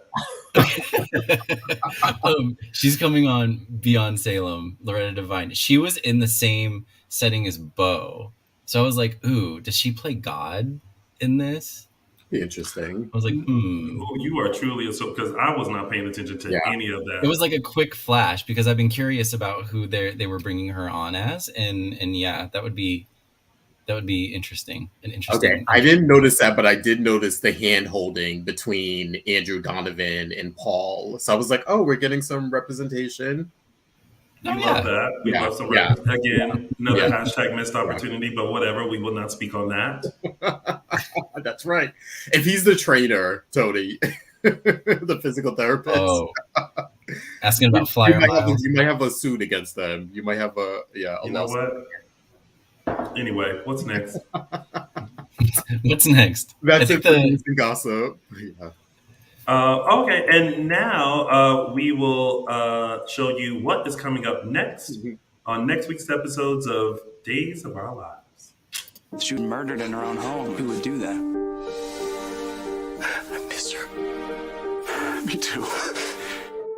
The man who stabbed my wife to death is sitting in the other room. He threatened my family! I'm telling y'all, I'm not ready. I am not ready for next week. I am not ready for next week at all. So we know the first suspect is a he. Probably not going to actually end up being that person, but good context. Curious who it is. Yeah. See, more nuggets are happening. All right. Well, now, y'all, it is my pleasure and honor to welcome our special guest for today's episode. We had a very tearful goodbye to these wonderful, amazing characters who have brought us a lot of joy, a lot of pain, a lot of ups, a lot of downs, but they survived it all, and they're going to keep surviving it all.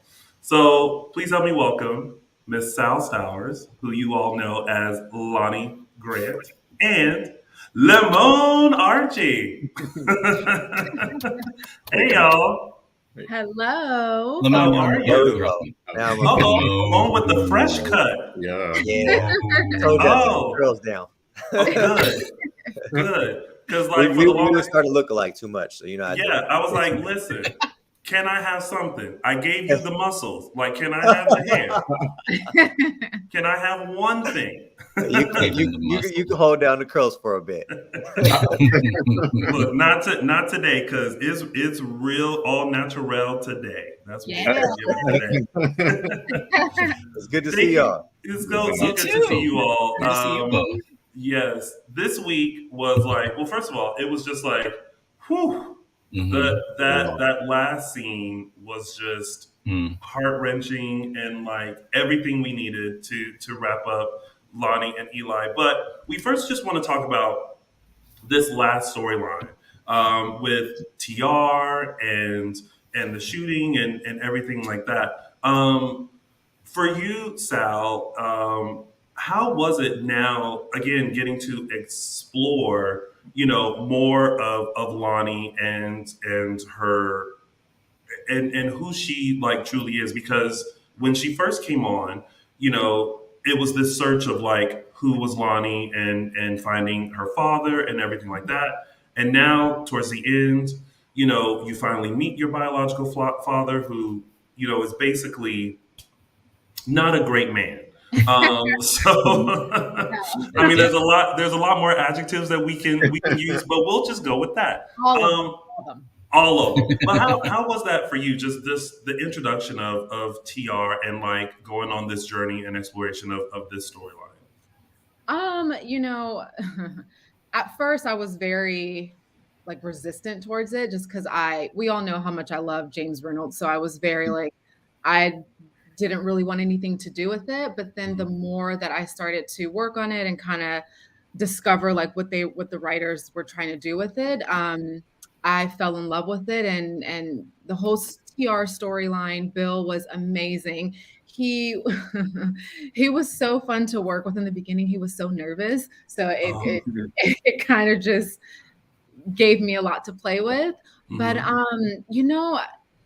From the moment they really gave Lani so much, like honestly, from the moment she came on, like there was really nothing. Like I don't even think they knew what they wanted Lani to be. I think when I first got on the show, I tested with Galen. They brought me on to be Rafe's love interest, so that was like, and did not even work out. You dodged a bullet. Nothing against Galen, but yeah. No, we love him. We do. On, like I was just kind of like all over the place, and then I left Salem for 6 months, and like when I came back, like I made it a mission to like really bring this character back with fucking purpose, and like give her a voice there, because I was like, what am I doing here if I'm just kind of like floating around? So with fast forward to everything that's happened now, and with her biological father coming into town and Paulina, and just we really got to see who this character was. And so that was really exciting for me to dig into and just to play with. Like, I mean, I'm really lucky. Like I really got to play a character who has so much depth to her. And I love that about her. Yeah. Now, Lamon, I am going to call Eli a miracle, because I have never known of someone to get shot in the head and make such a miraculous recovery. Like, ain't nothing wrong with Eli. Like, he woke up remembering stuff, getting up out of bed, going to check on stuff, just right back into detective. Trying to do all the things. Right. Well, it's Days of Our Lives, so it's a whole bunch of miracles on that show then. People get brought back from the dead just by a needle. Can you imagine at a funeral just being like, and they're like, just kidding. But for you, Lamon, like how was that time for you? Because I think even us as fans, we were worried then that. Wait a minute. Sorry, I just saw the way. Did you write your name like that? Lamon. That's why I had to introduce him like that. I was like, wait a minute. Like, that's a lot of O's there. How was that time for you? Because for a minute, I think we all thought, what's going to happen with Eli? Like, are they going to kill him off? Like, what's going on? So describe that time for us when Eli was just chilling in bed before he woke up and had a full recovery. Yeah. I think Albert had told me, I don't know, maybe sometime ahead, that they were going to have to put me in a coma. It was during a time where I was heavy on All American. Yeah. So I was, having to bounce back and forth, and it was just too much. Yeah. So Albert had told me, he was like, "Hey, we're gonna have to put Eli in a coma. He's getting shot in the head." But it's funny because the time that I was out, they brought in someone else to lay in the bed. We knew it. I knew it. I knew that wasn't your hand. I knew it. He was like 3 shades darker than Lamon. Not only that, like, I'm having to confess my love to this new person I don't even know with his eyes closed. I had nothing to connect to, and I'm just like, I'm gonna Lamon up. Like, he called me one day after work, and she was like, "Lamon, I'm gonna fuck you up. Get your ass back over here. I'm having to fucking talk to somebody I don't know, go through a whole life story." She was like, "Get your ass over here." We repeatedly talked about that. Yeah. Oh, sorry, we're not supposed to cuss, huh? Oh, you can. No, it's fine. I mean, listen, you can do what you want. We're our own entity now, so you can do what you like. Yeah, just know that like nobody has the technology or editing skills to bleep it out. Right. It's just gonna be left in. As soon as we end this broadcast, bloop bloop, it's gonna be up. No, that was really awkward for me, because like, I was like, do I touch this dude? Like, do I like, oh, I didn't know what to do. So I just kind of was like, I'm just going to hold your hands here. Like, but Lamon, I'll like kiss you or do whatever. But yeah, thanks. Okay. We have to ask, because we were joking that they just grabbed a crew member. It was like, listen, jump in this bed for a minute. It wasn't, I'm assuming it was an actual actor or what? Yeah, no, they brought it. And he was, I mean, I felt bad for him too, because he was like, what what am I? I'm just laying here. What am I doing? But it worked out. It's fine. Yeah. To this day, I still have no idea what he looks like. Nothing like you. Like nothing. Even the hair was different. Nothing. Hilarious. They were like, we are just going to use the shot of this hand, and that's it. Because I remember watching that episode, and I was like, I didn't know. Yeah. I was like, now they normally, like, especially because it's such an emotional scene, like Lonnie's going through it, like, Eli, wake up, like, you gotta be strong. And then they just have this, and I was like, wait a minute. Yeah. It's always suspicious when you don't see the face. When you don't see the face, we're like, okay, who's that? Yeah. And his face, they looked nothing like, there was nothing there. Like, even I was just like, shout out to whoever that actor was, because I'm pretty sure you were laying in bed talking about, ooh, I'm about to make it. My hand, like, is in there. I'm sure it's on his reel. He did. He was holding my hand. Hilarious. Really, he was giving me something. Was holding. You got some firm grips in there. Put 100% into it. Give you that hand acting. Hand acting. But yeah, so Albert, he came to me, he told me, they were gonna have to put me in a coma for a bit.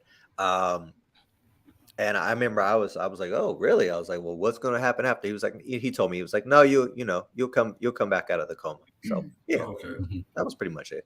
Yeah, and that you did. Like I was, I think there was, I think I said it on the show, but I'll say it now. There was one point where I was like, Eli needs to get somewhere and sit down, because the man just like got shot in the head, and now he's like, no, I gotta full speed 100. Yeah. Yeah, I'm like, no, like are your senses working? Like what we doing? Like you just like. Well, and it was gotta come back usually when they do this. Usually when they do this, okay, a character knows something happens, they go into a coma, they wake up, then we have to go through the whole. They don't have their memory and go through it. But it was interesting how this time they were like, nope, he's got his bearings, he's got his memory, he revealed everything, and there was none of that. So I appreciated that. Yeah. Yeah. Reason being is because, that wasn't the story. Eli having to remember everything and come back and that part from Eli's perspective, that wasn't the story. Yeah. They had already planned out everything that the story was going to involve. TR, his death. So, it's just a part of the whole track of just getting to where they need to get to. So, sometimes they just got to rush things. Yeah. Jumping ahead just a little bit, was the storyline planned in this way because they knew that you guys were going to go, or like, was there a shift? Like, how did that work out? Good question. I think it was a shift. I think they knew that they were bringing Lonnie's father back, but I think they weren't really sure how it was going to end, because we were kind of still up in the air. Lamon and I had been going, we had been talking about this for a while, to be honest, pre-pandemic. Yeah. And last year we finally had the opportunities to really be like, okay, we're not going to go forward with our contracts. I think we both kind of brought it to their attention around the summertime of last year, right when we were doing Beyond Salem. And that's when I was approached with, we're going to bring your father in. Would you, be willing to kind of stick around, do this storyline? And then I think from there is when they were like, okay, we have to switch the story and kind of figure out how to end it. Yeah. Can I ask you, can I jump in really quick? Level of satisfaction with how it ended for Eli and Lani. What's your level, each of you, like your level of satisfaction? Are you like, oh, I wish it would have gone this way, or what's your feedback on that? I always, listen, me in my head, there's always something where I'm like, ooh, I would do this different. But I think ultimately, I'm pleased with the fact that we both got to walk off into the sunset together. I think that was kind of important for me, just for the couple, is for them to go together, being the love and the bond that they had built together, and with the babies and everything. I personally just wanted to see them leave together, which they did as a family. So I mean, overall, I was happy about that. I mean, again, there's always something in a story where I'm like, I do this different, or I do this different. But that was the main point that stood out, and I was attracted to. Yeah, and I agree with that. I think it could have gone maybe a little bit differently, a little more time here or there, whatever. But I do think that these characters are a big part of the Salem community. And I think to save their dignity and like who this couple is, I think they did it the right way. As far as, like he said, with the children, I think if it was some Bonnie and Clyde, we running out, doing some crazy shit out of town, I think it was them trying to save how they were to, if and when they ever come back, giving them to where they're able to come back in a way that's not, where they're not being tarnished or something. I don't know. Saving their identity, I also think oftentimes with stories, they can be dragged out. And especially for us as actors, we feel like, oh, we're talking about the same thing over and over. We've been doing this for a while. And maybe we kind of get used to that in our heads, so that when something does happen and it goes by kind of fast, it's a bit jarring for us because it's out of the norm. So, it could have been that as well. It was like, oh, dang, we out of here that fast. I know. Right? Oh, man, we're here.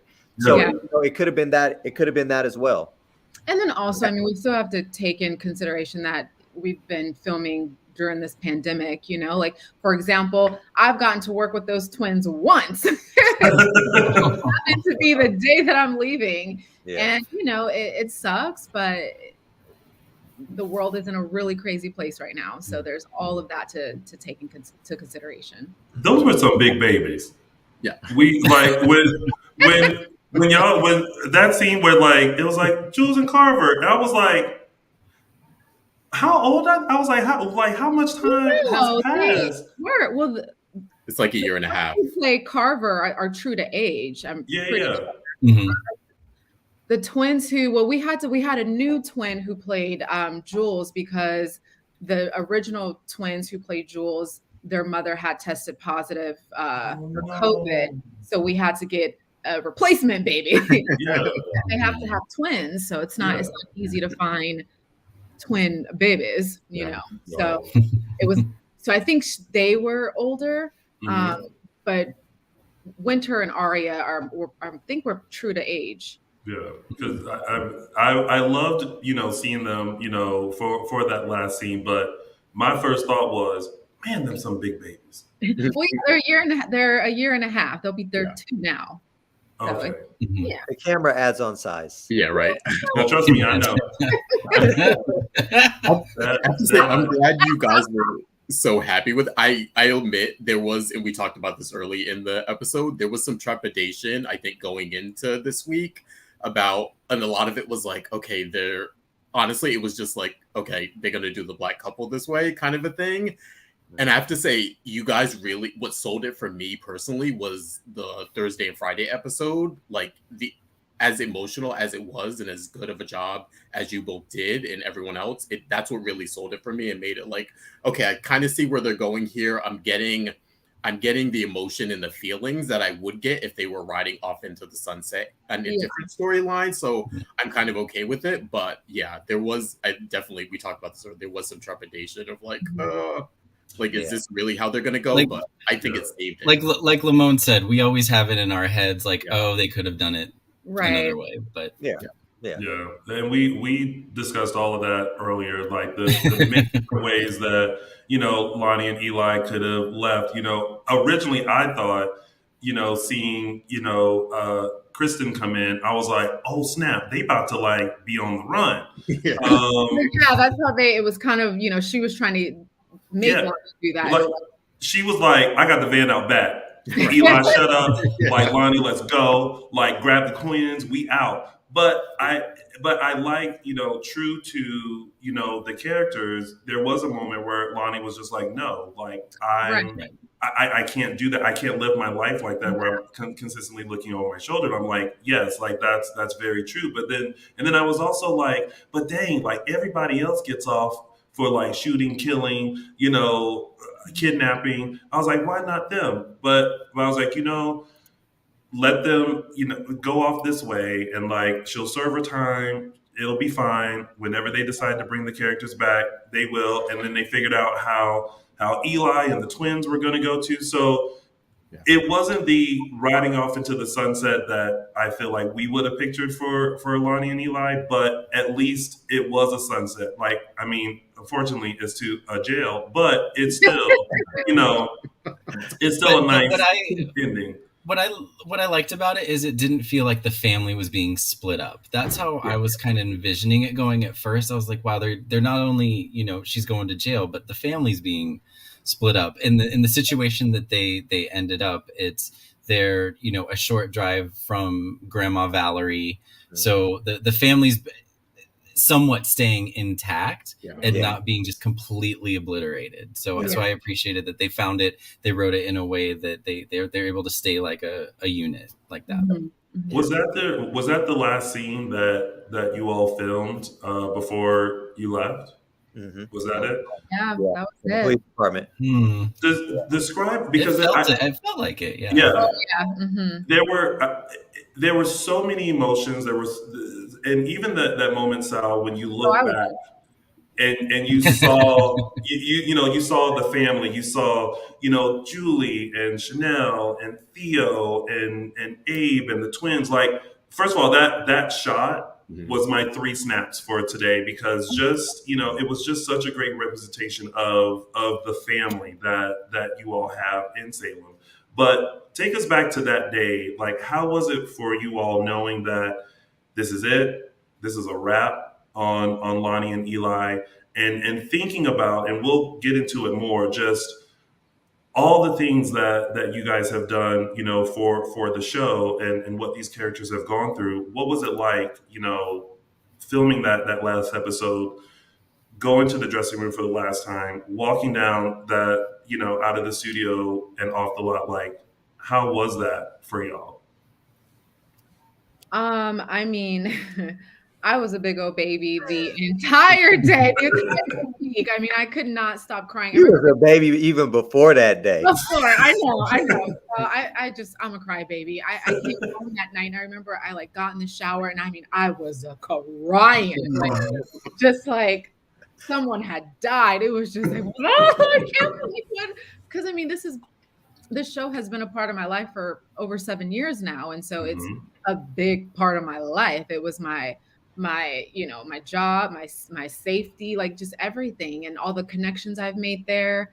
So that was really, really hard. And then also, I've created this character from the floor up. So there was all of that. And then there's that piece too, where it's like, when I came on the show, I was the only Black woman on the show. Like, it was me, it was James, and it was Kyler. Like, and they brought me and Kyler on at the same time. So then to look back at that, and it's like, we have this beautiful family, and it's like, wow, like, look at the doors that I helped to open up, which that was something that I will never forget, just looking at all these beautiful brown faces, that was something pretty special. But then it's also just, it's a bittersweet feeling, like you're closing a chapter, closing a door, and it's like, wow, like who knows if I'll ever be on this set again or see these faces. And it was a really, really bittersweet moment, but also very proud of myself, of everything that I've accomplished there, and to be able to make a decision to take a risk in my life and in my career. You have to. Yeah. It's just surreal. You're just in a place for so long, and just knowing in your mind, this is the last day, this is the last time that, I'll be here working with these people. I remember we literally went from the wedding stage, because we did the scenes at the wedding, Mm-hmm. and then as soon as we were done with those scenes, we walked directly to the police station stage, or it's the same stage but different setting, and we filmed those last scenes. Wow. So it was a jump, because of course the wedding had taken place before that. So yeah, I mean, it's just a real odd feeling just to know I've been here this long and this is where it stops. Just a little weird. Yeah. Wow. Lamon, I have to ask, those scenes that Eli had with Julie, for me, they were beautiful and just amazingly active between you and Susan, but they also read like it was Susan and Lamon saying goodbye to each other. Did you get that when you guys were filming it, or what was the feeling when you did those scenes? It's funny if people, I've been doing some reading on Twitter, and it's like whenever people know that there's an exit coming, they always see the exit from the actual person to the other person. But no, I would say it was more so, the characters, but Susan, oh my God, like her and Bill have a special a place in my heart. Yeah, same. They have opened their arms to me from the first day that I walked on set to the day where I walked off. I cannot tell you how much love, and I've said this many times, for them to have been there for as long as they have and to still walk in with a smile on their face and filled with joy and treat everyone with love and not have that sense of I've been here so long, I know this is my place, you have to form and fit within me. It was none of that. Like, I cannot say enough nice things about them. They are definitely two people that I will definitely miss. Oh yeah, same. For sure. Yeah. We're gonna get to some fan questions as well. I have to say, this is so random, but just because he was talking about Susan and Bill, did we notice that James Reynolds gave tears? Yes. Yeah. Oh yeah. Oh yeah. Guys, I got tears out of him. Me down, like you both, yeah. He never sheds tears, and I just I remember seeing that tear drop, and like heart just exploded. We were talking about it earlier, just how they nicely wrapped up everything when it came to these characters. The fact that Abe adopted Lani right before going off to jail, which, mind you, I was like, that's a grown woman. How old do you have to be to adopt? You can do that. You can adopt however old. I was for it. I was like, oh, that's so. Now wait a minute. Like that was just my train of thought. But and then seeing accepting Paulina as her mother, and and the interaction with, like, it was like every aspect was kind of wrapped up to beautifully send you all off. We were also discussing just. And I mentioned this when we talked at the Emmys. I was asking James Reynolds about the legacy that he wanted to leave behind, and then I thought about what legacy will you all leave behind, and the fact that Lamon, your character comes from the first interracial couple on Days of Our Lives. You both had the first on-screen African American wedding. Do you guys realize that we left on the anniversary? Yeah, and we talked about that, and then we were like, we had them on the show. Yeah, we literally left the day of the wedding anniversary. Our 2 years. I thought it was July 4th. No, that July 4th is when they got engaged. Yeah, July 1st was the wedding. Yeah. Oh, okay, got you. Well, when it aired. Yeah. Gotcha. And July 4th is the first time they got engaged. Mm-hmm. Okay. Yeah. Welcome to the world of soaps. I know. And Sal has it down. Sal has every day. I love it. Well, when I can create stuff in my work, I'm like, okay, just figure everything out. don't know. Like I was thinking about the exit, and I'm going off topic here, but I was thinking about how, you know, Lani is she's so loyal. She wants to do everything right. She just follow the rules. But you know, the whole nun storyline, she went like what, a year or two with just not talking to her, like she had lost everything. So it's like she doesn't want to go through that again. You know, like that. It's like, no, I'm going to do things right this time. I lost you once, I'm not going to lose you again. That was like a big thing for me too. Yeah. We know that both of you put in so much work into, you know, your craft, into these characters. Looking back from day one to the last day, how do you all feel about your work and the mark that you've left on the show?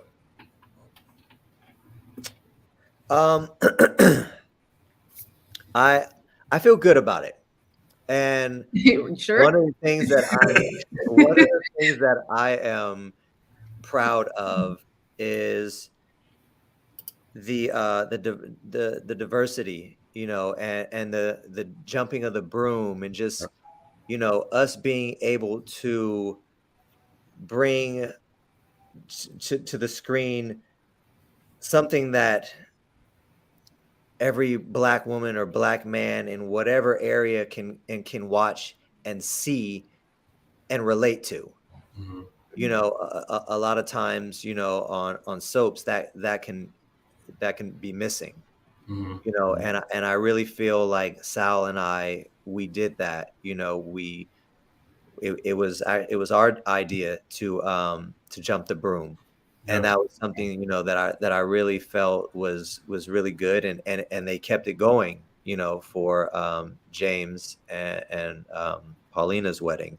Mm-hmm. So that's, you know, that's really one of the things that I'll always look back on and be proud of, and also us, our characters, bringing in 2 new African American characters with Carver and Jules. You know, they definitely can, you know, integrate them, and you know, from years on, you know, you have now 2 new characters that you can be able to view.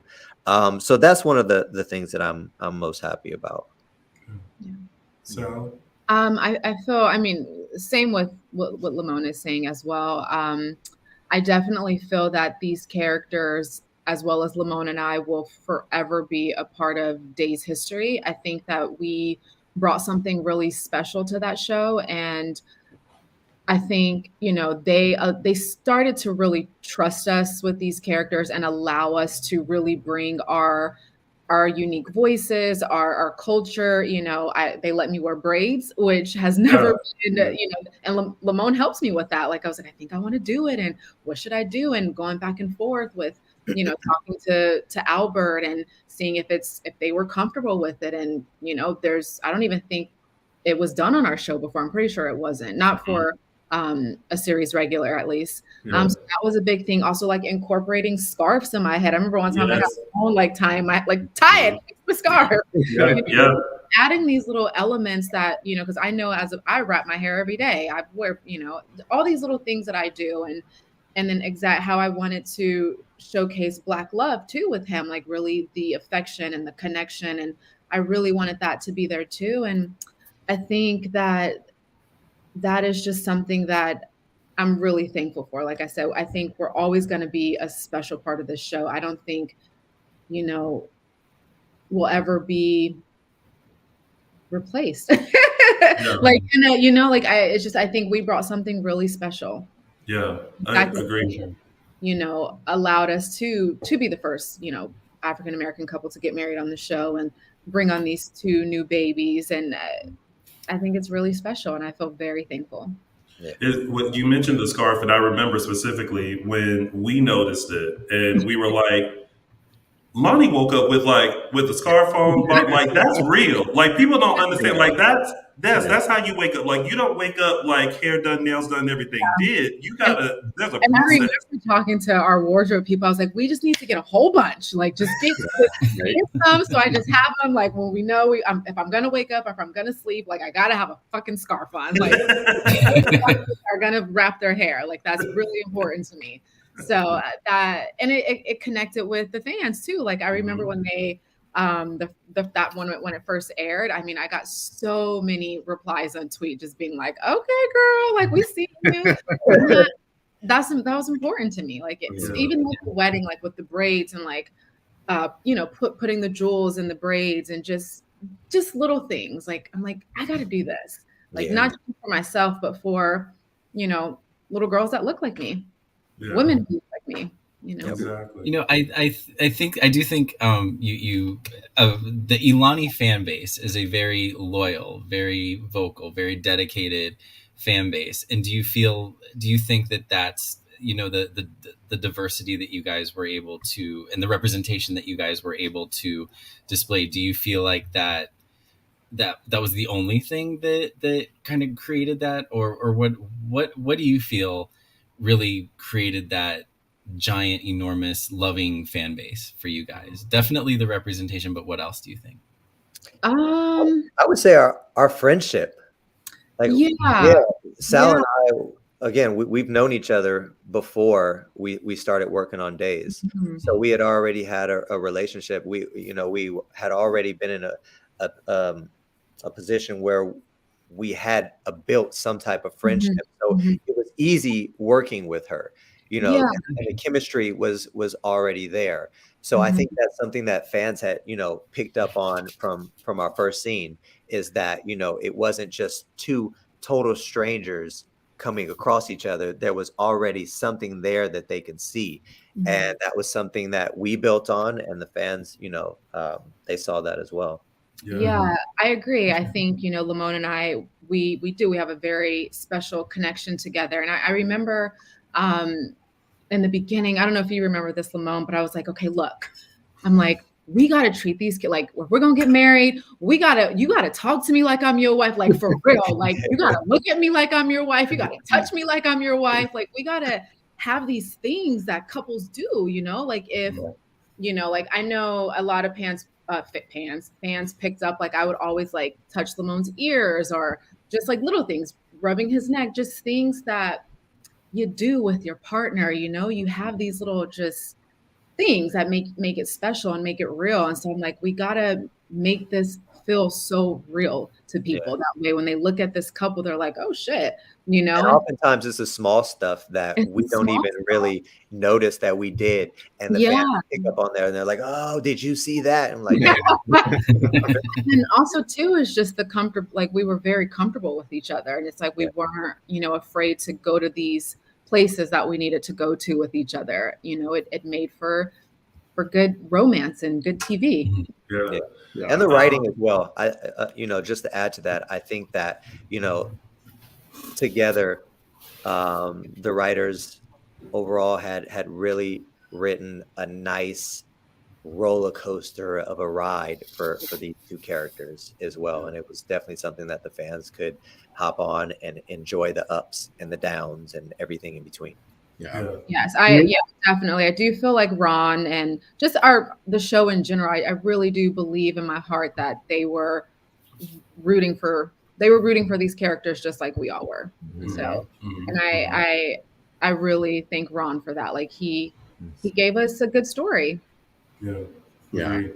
Now that you both are off the show, is there any scrap storylines or like altered storylines that you can now reveal now that you're off the show? Like they were going to go this way with us. Sorry, guys, my foot is inside.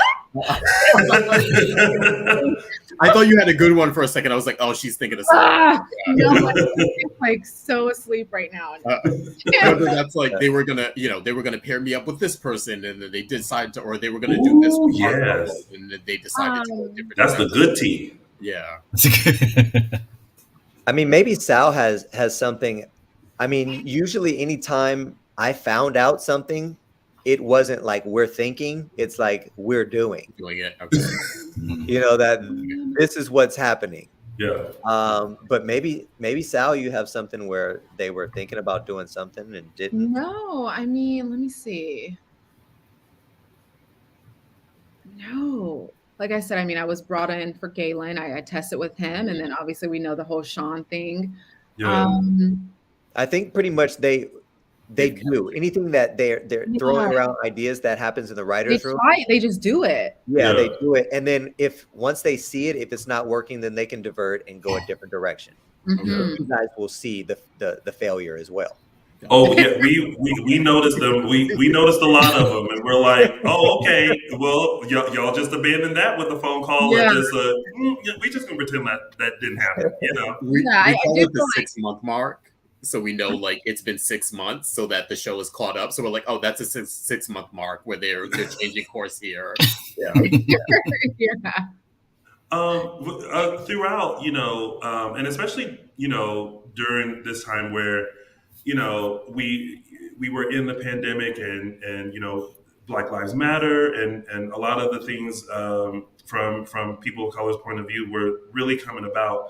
Days did a lot of showing, you know, the conversation with Julie about like, you know, certain things and that she said, and also honoring Juneteenth and also you know, the jumping of the broom and a lot of, you know, teachable moments, I felt like. How did you all feel about those moments? And we know that you had a hand in the jumping of the broom for the wedding, but was there anything else that you all went to them and said, oh, here's another little tidbit, you know, since we're having this moment? And how did you feel about those moments that they would often display on the show as well? Yeah. I've actually spoken on this a couple times. There was the scene where Julie, right? Yeah. Myself, Sal, we were sitting down and we were talking about it. Was the scene where she was speaking on Dr. Martin Luther King and things like that. And I remember, you know, when I first read that, I didn't like it. You know, I went to James and I talked to him about it. It's been so long since that happened, and so I don't really remember the lines and everything like that. But just from what I remember, I remember going to James and I was like, look, you know, I'm not feeling comfortable about this. You know, I understand why she's saying things like this, but you know, it's just not. I felt it wasn't coming across the right way. So I had a talk with James and also had a talk with Albert, and they explained to me that, you know, that this is something that the show really hasn't done as far as like have these teachable moments to so many people who may not know anything about African American culture. You now have these African Americans that are on the show and that are bringing representation in something different that these people haven't seen. So, you know, whether I agree with the way it's done or the way it's not done, ultimately in the big picture, you know, it overall is serving a positive, informative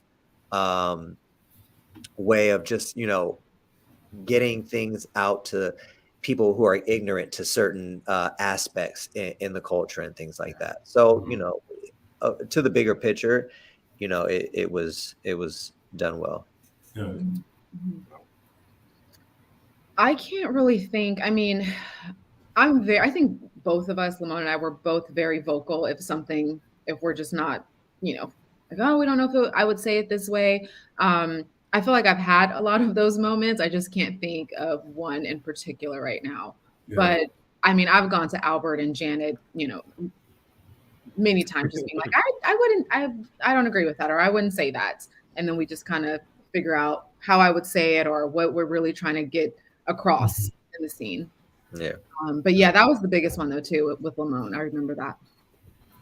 What was the moment that, you know, you made the decision to not continue on with the show, and how difficult was that to come to that decision? Because I know, you know, the performer, the actor, you know, you kind of struggle with that. Like, do I stay? Do I go? Like, what do I do? Like, where is my career going? You know, how am I going to move forward? How do I want to progress? You know, what does 5 years look like? But when you ultimately started thinking about the decision on what to do as far as the show, how was that for you in making that decision on whether to move forward or not? Like I said earlier, we had been, talking about this for a while. Yeah. And, I think for myself, I think in life, the goal is to always evolve. It's to always grow and to transcend and to elevate yourself higher and higher, no matter what career you're in. And I think with the entertainment industry, there's so much that you can do. There's features, there's prime, you want to be able to transform yourself into so many roles. And yes, we've been so very fortunate to be on a show for this long and to still be wanted on this show. Yeah. But I think for us both, and, for myself, at least speaking, life is so short, you got to take the risk. You got to challenge yourself and see what you truly can do. We know we can do this. We know this is in our toolkit. We love these characters. We turned them into a beautiful historic family on this show. And it's okay, now it's time to see what else we can do. And if we don't love it, guess what? We can always come back. But for me, it was I would hate to not know my full potential, what I really could do with my work and really challenge myself. Yeah. And if you're not doing that in life, you're going to truly regret it when it is the end of your time. Yeah. I mean that, and one thing for me is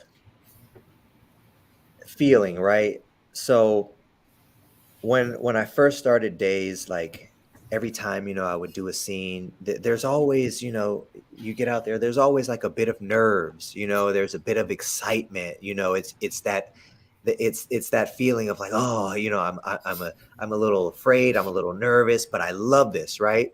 Yeah. So, as the years goes on, I kind of started to lose that a little bit, and just kind of get comfortable. You just kind of get comfortable, and that fire inside of you, to just want to get out there and just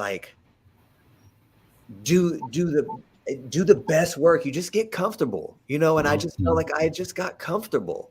Yeah. And and me going to another set and looking back, I mean, I totally get where production doesn't really want to let contract actors do other jobs, not only because it messes with their schedule, but just also because I see it now. It's you let an actor go have candy somewhere else, and it's kind of ooh, that was good, I want more. And it's you go somewhere else and that fire comes back into you and you feel something that you haven't felt in a while, and it's oh my God, I love this feeling, I'm yearning for that. And then I go back to Days, and it's oh, that high isn't the same high. So it's and on top of that, scheduling for me was so stressful. I mean, so stressful. There were times I did both jobs in the same day. Oh my gosh. So, it was just a lot. And I had just gotten to a point where, I was just look, to second what Sal said, it was I have to see what's out there for me. I want, every day I go to work to be bubbling inside with nerves and everything that, just that whole intensity that makes me actually feel something. And, who knows, maybe, I would think, if you've been doing something for so long, at some point, you're probably going to lose a little bit of that and maybe find it again later. Who knows? But for me, it was just time. It was just time to get on and do something else. Yeah, understandable. I mean, you always want to continue to grow, just not as a performer, but as a person. Yeah, in life. Yeah. Yeah, and you want to. It's okay, I've done this, but there's so much more. Like you said earlier, Sal, there's so many different facets to this industry that you don't want to wake up one day and go, oh man, I wish I would have done this, tried this, took that offer, but there were things that just didn't allow you to do that. So Yeah. I 100% get it. Yeah, and honestly, that truly was the biggest thing for me, because I don't know, if I'm being honest, if I was 100% ready. I think if Lamon wasn't there with me doing this and being like, let's go, like we can do it, I probably would have just stayed, because you have you're the job, you're able to live a nice life. You want nothing, like you're good.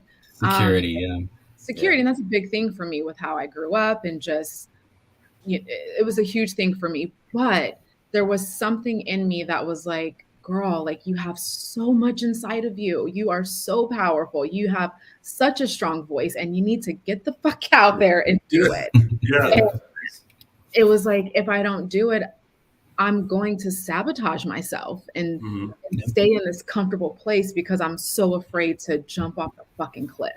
And I was like, okay, girl, you jump. And I needed him right there with me. Like, okay, we're going to do this together.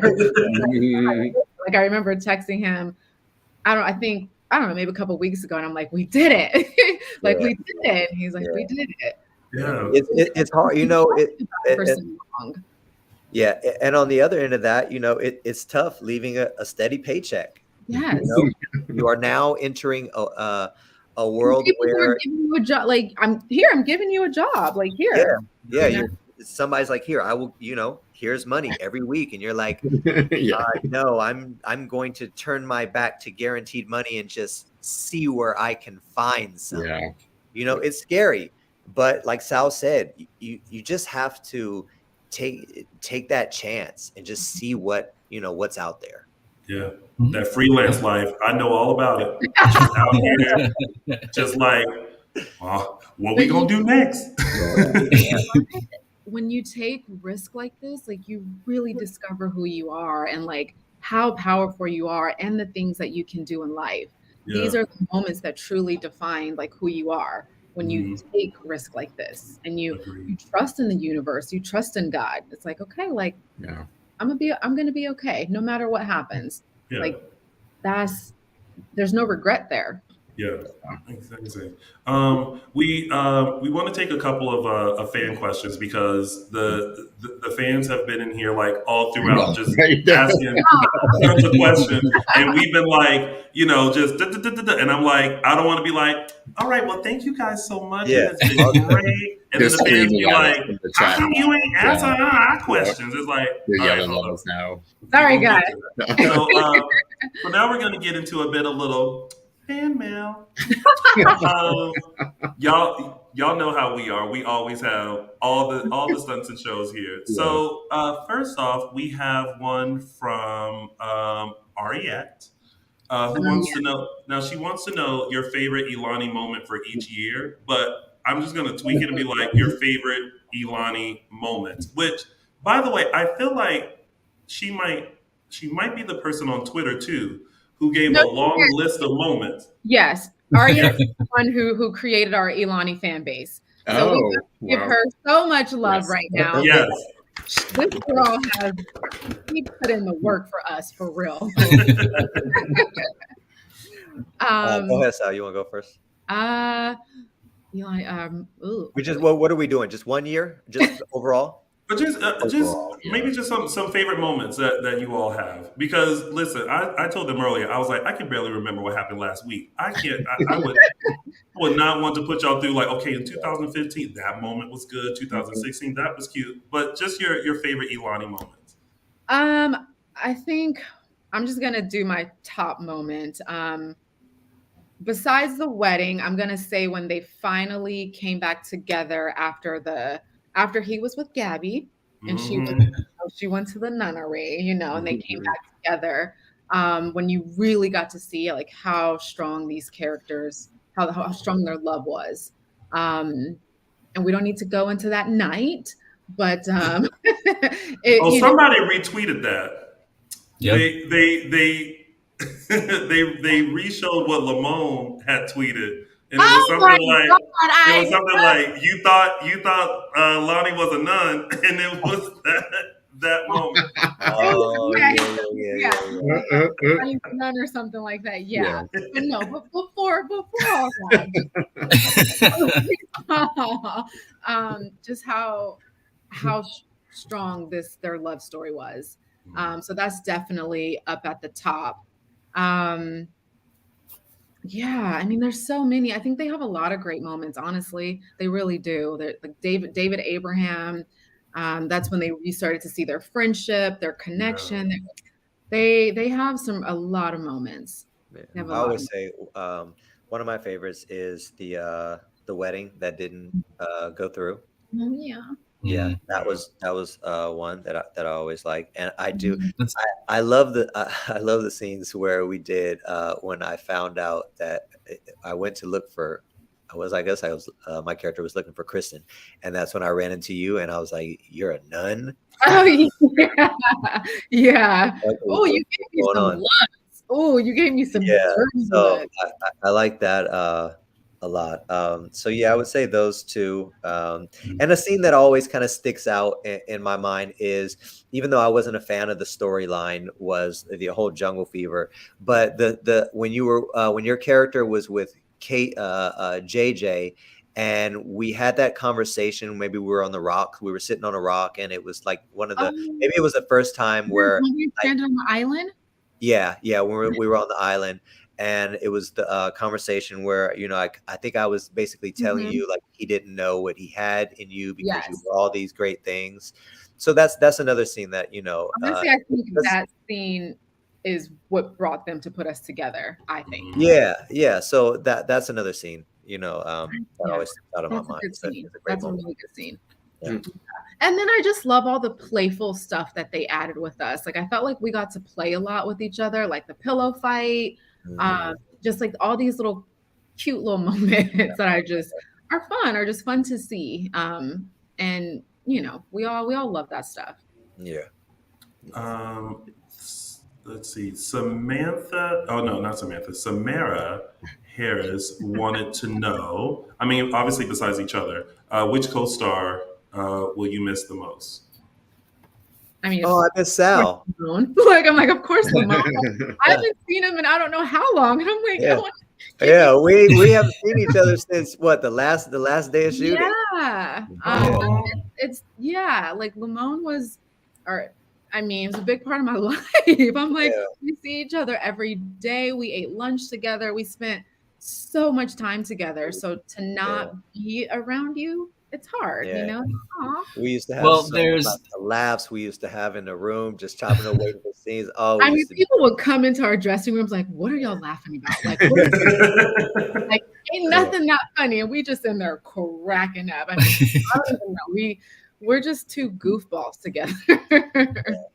Well, if a fan has an idea for a Sal Lamon reunion, and this will make use of your training skills, Sal, if maybe you guys could do a workout video where Sal, you're training Lamon. He won't work out with me. He won't. I tried to get him to work out with me one time. He came to the gym, but he doesn't like to sweat. Yeah. Although I just saw, he was posting some workout stuff today. So I'm like, wait, he works out. I just like high intensity stuff. He just wants to do the weight. Yeah, her workouts are way too strenuous for me. He's a pretty workouter. Like, he just wants a pretty workout. Some deadlifts, just squat a little bit, bench press. I'm like, give me all the jumps, dude. Give me all the high intensity. But we're gonna do it. We're gonna do it. Let's do it. Lamon, I'm like you then, because when my friend and I, when we work out, like, first of all, that's like a reality show in itself, because I spend half of the time telling him what I'm not going to do. Yeah, that's what it would be like. That's what it would be like. A lot of people want to know. Reunion, though, we do. Make that happen. You know what? If y'all make it happen, Michael Madison Justin will come and be in the video too. Yeah. Sure. Yeah, they'll come do it. We'll cheer. I'll cheer Justin on. Justin on. Okay. Yeah. Not me though. I'm gonna be. Yeah. I'm busy. I'm booked. Like, he's busy. You ain't gonna come and record? I've been seeing you work out. Huh? You've been working out. Listen, I hate it. Every time I meet up, the ropes, all that stuff. Like, he's always like, So I'll tell you this. We did this thing where I was doing the ropes, and he was like, when I say go down, you're gonna go down and give me a push up, and I was like, fine, whatever.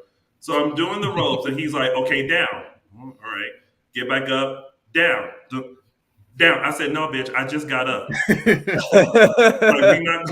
not going to send me back down when I just got up. We're not going to do this. Yeah. Welcome to my training sessions. Yeah. A lot of fans do want to know what's next for both of you. What projects that you have coming up, or is there anything on the horizon for you two? Gotcha. I mean, I'm just back into the hustle bustle. I'm just auditioning, and I'm back in class, and we're gonna see what's out there for me. That's what this industry is. Like, you just audition to see what's next.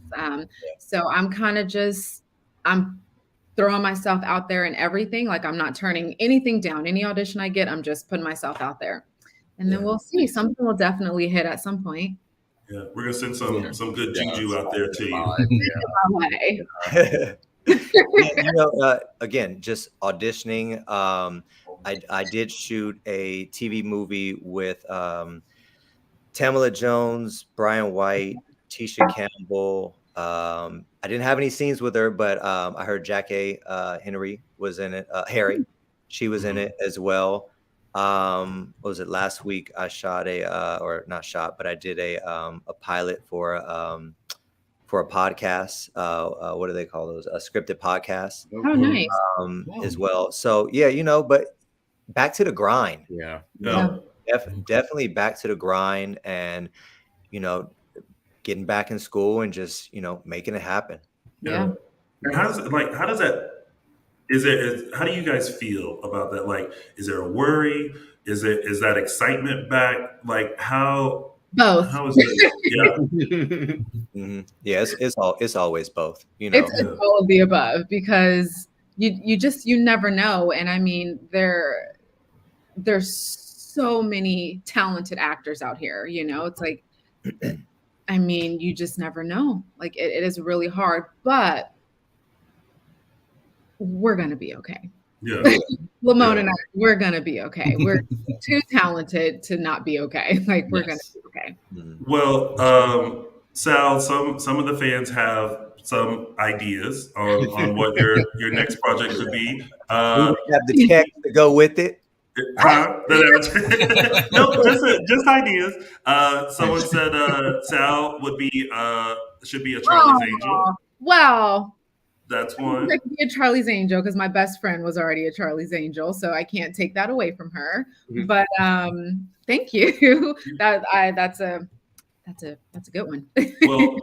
well, since you want your friend to keep the job, they also said a bar girl. Yes, I will take that. Let's go. Hands down. I will definitely take that one. And then venturing back into soaps, someone mentioned that you could be the new Valerie Spencer on General Hospital. Because that's my other best friend. Sal is not out here trying to take jobs. She's trying to create jobs. We all know Brittany played Valerie, right? Yeah. And then Lamon, Lamon, one for you. Yes. The next Superman. Yes. Okay. Yeah. There's no that would be a first. Yes. Black Superman. Listen, I'm here for it. I am too. Yeah. Now, I would actually watch a superhero movie, because the only one I have watched was Black Panther.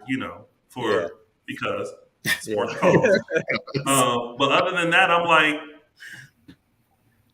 I'm a rom-com kind of guy. I'm like Wedding Planner, Made in Manhattan, Pretty Woman. Okay.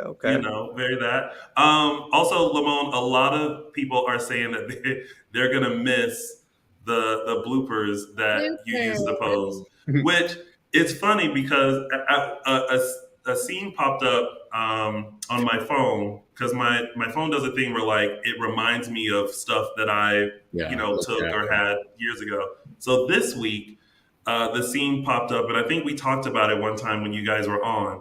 it was when the whole Martin House stuff was happening. Oh yeah, and Marcy came in, and apparently I think she tripped, but it cut y'all, and y'all, and I rewatched it the other day, and I still laugh. But y'all were in like police officer mode, like I'm trying to investigate, and y'all were like, yeah, like what's over here? One thing about Lamon and I is if you get us started, we are done. Like it's done. over. It is over. We cannot keep a straight face. We are just, and I mean that like gut belly laugh where you really cannot stop laughing. Oh. Yeah. Oh, I couldn't even look at him. I'm like, don't look at me, Lamon. Do not look at me. You don't want to get us started. It's over. All right, but so look, we don't want to, because we'll keep going on and on, and then y'all gonna miss self tapes and auditions and all that kind of stuff because we still here talking about this. But before we go, I'm pretty sure each of us, want to say something to the both of you. But I'll start off by saying simply thank you. I'm not. I'm gonna try not to, but I'm gonna first start off, but just by saying thank you. Both of you have always been super committed to your characters and always put in the work and always ensured that there was this representation, even for someone like me, who y'all know I have been trying to get on this show since I was younger and trying to figure out a way to get in. And when I was trying to figure it out, the only thing I could come up with was, well, I guess I could be Stefano's long lost son and my mom would be Celeste because, that's really all I had. But now, you all have just opened the door to this great, beautiful, diverse, family. And one thing that Tony's like, and now I can be recasted as Eli. Listen, let me tell you what I don't want. I don't want that pressure because I don't have the body for Eli. Okay, I don't have the muscles. Oh God, you guys, Lamon, and anytime he had to take his shirt off, oh my God, he was ridiculous. Push-ups. His push-ups. Pull up. Let me. He needed like a week. No, like Albert, I have to take my shirt off. Like I need to know. I need to be ready. Am I gonna have to take my shirt off? Without fail, like every time. I'm like, dude, calm down. Because I'd be like, listen, we need to keep this on because there was a 2-piece sale happening. I went stop by the KFC, got the mashed potatoes, double, and 2 biscuits. Oh, I wish I could find it. I'm not gonna be able to find it right now, but I have a video. This is right before the pandemic. And I think you posted it, Lamon, where Lonnie's pregnant. I had a headscarf on, and you're like, are you panning down? Like and we're just cracking up. On my page. Yeah. And I'm like, I couldn't even look at you. I'm like, don't look at me. Don't look at me. Damn abs, like. But go ahead, Tony. Keep it going with a thank you. But both of you are just, and always showing support for our show. You guys were always willing to come on and talk about whatever was happening with your characters throughout the week, and always showed us love at any event, Day of Days here, and I truly appreciate both of you, and I wish nothing but much success and many blessings to both of you. And I know that, it may seem like, well, shit, what we gonna do? But I know that, there's so much more on the horizon for both of you guys that, like, I can't wait to see what's going to happen next for both of you because I know something is going to happen for the both of you. So just thank you for all that you've done for Black folks like me who are striving in this industry and continue to want to see representation and just being y'all. So thank you. Thank you. Tony basically said it all, per usual. Don't be riding my coattail. You say your own stuff. I'm trying. A lot of it was yours, but I will say, there will be something missing from Days now, and I want to echo what Tony said. Thank you for being always so supportive of us, and definitely having that mutual respect. We respect what you do, you respect what we do, and always being willing to come on and always greeting us with a smile and being very accommodating. And thank you, because this episode kind of served as a pep talk for me, because, you know, I'm kind of in that state where I'm comfortable, I'm secure, but at the same time, people have been telling me lately, you need to get out of that. You're in a rut. You need to get out. You need to explore this. You should explore that. I won't go into detail about it, and so like now do it. exactly. And so like I will take what you guys were saying to heart. If you know the time comes where I feel an opportunity, when I feel like I have the opportunity to do so, I will remember, like, what would Sal and Lamon do? What did they do? So thank you for that. But yeah, just and thank you for all the interviews and the laughs and everything. It's never, you know, sometimes we get people on the show and we're interviewing and we're like, you know, okay, but never like that with you. We could talk to you for hours. We're not going to, but thank you guys again. And keeping it real and authentic and genuine, and you know, we appreciate never being fake. Yeah. Yeah.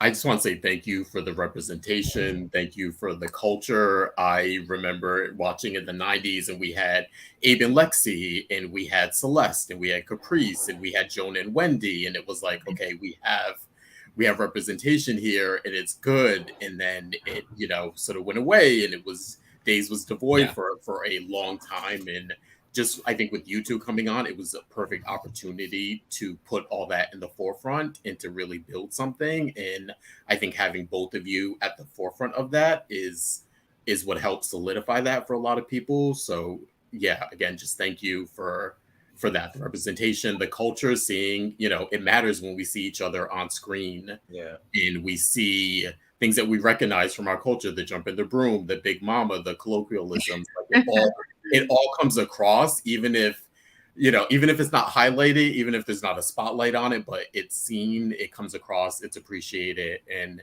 thank you both for just being big supporters of our show and always willing to come out and tape things for us and come on an interview. It's always appreciated. And we will miss you. We will follow you in whatever you guys do, but we will definitely miss you on Days. And yeah, hopefully we'll see you back on soon, whatever capacity that is. So yeah, thank you guys. Yeah.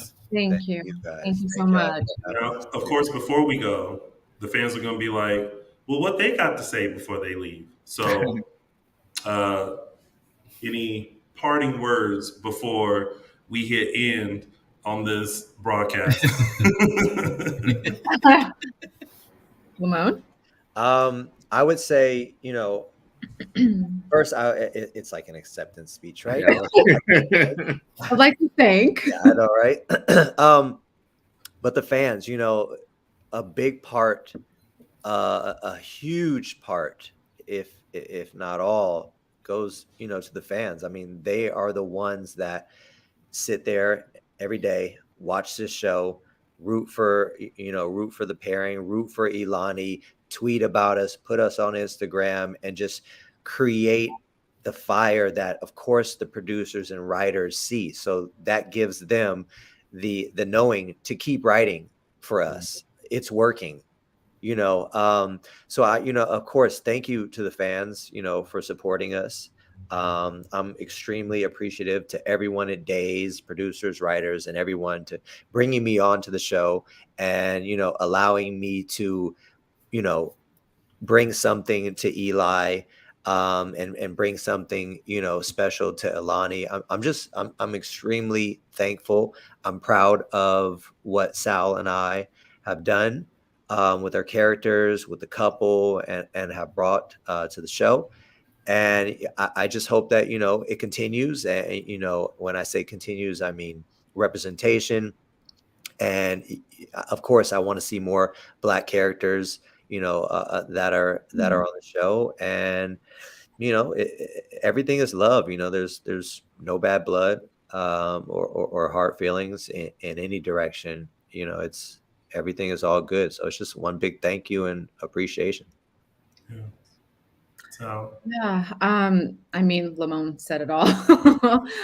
So obviously everything that he said, but I'm really, really thankful You know, these past 7 years have been really special, and just my heart is just so full. And to the fans, like you guys, I mean, the amount of videos you guys make and like all these like posters and the pictures and collages, and I mean, I have seen them all, and I know these past few months I wasn't really active on social media at all, but I see them, and it doesn't, I take it to heart. So thank you for taking the time to do that and just to show us so much love. Like, man, I feel like you guys are my family. You guys just love us so much. And thank you to you gentlemen for supporting us and always just being so excited for us and excited for our stories and having us on and just showing us, I mean, so much love. Like every time I see you guys in person,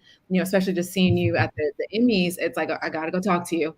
And I was over doing the I'm so done. I don't want to do it anymore. And I'm like, okay, Tony, I see Tony. I got to do Tony. You. And because if not, I was going to be loud, but like, Sal. Where are you going? And, you know, to the show, like, you know, just thank you to all of them for trusting me with Lani, for trusting me to carry such a powerful story, to be able to, you know, tell the story of our culture and Black women, and just, oh man, and you, Lamon, like, I am really going to miss working with you. Like it feels really weird not to get to see you and work with you and to just be, you know, and you are always going to be in my heart. And thank you for riding this train with me. You know, like I'm really going to miss telling this story with you. Oh, thank you, Sal. I love you. It's Friday's episode all over again. I know, right? I know. Listen, somebody who's out there, if you are a producer, director, whatever, you got something for these two, send it on over. Make sure it comes with a check, but make sure you send it on over so that we can see these two work together again. Yes. So, Sal, Lamon, thank you guys so much, and again, all the best to you. Like, I know you guys, you'll be fine. Everything will be fine. You'll be fine. Yes, it's gonna be great. Elani fans, we love you. We'll miss you. Thank you all again. We really appreciate you. Thank you both. Guys. Bye, everyone. Bye, you guys. All right, y'all. Have a good one. You How do too. I sign off? There we go. Right. Bye. All right, y'all. Well, this has been your supersized Dishin Days. We hope that you guys enjoyed our in-depth interview with Sal and Lamon. We're going to miss them terribly. But before we head out, Michael Mattis, tell the kind folks where they can find you. You can find me on Instagram and Twitter at MLMattis. I can't find the thing, so just remember it, MLMattis. The better question is, did you remember? I was trying to find the banner. It's not there. Anyway, Justin, where can they find you? I can find that one. You can find me on Instagram at Justin Lee Harold. Well, and you can find all of us on social media. We are, Dishin Days Show on Facebook, Dishin Days on Instagram, and underscore Dishin Days on the Twitter. The @ is always and forever implied. And you can find little. I just got to follow. Did you really? Yeah. Oh, look at that. They didn't even need the banner. How about that? And of course, you can find Little Chocolate Me. You can find our podcast on Apple Podcasts, Google Podcasts, Spotify, and iHeartRadio. And you can also buy merch. And you can find Little Chocolate Me on all social media platforms at Lounging with Tony. Thank you guys so much for tuning in. We will be back next week for another full dish of next week's episodes of NBC's #1 award-winning hit soap opera, Days of Our Lives. And with that, bye, y'all. Bye.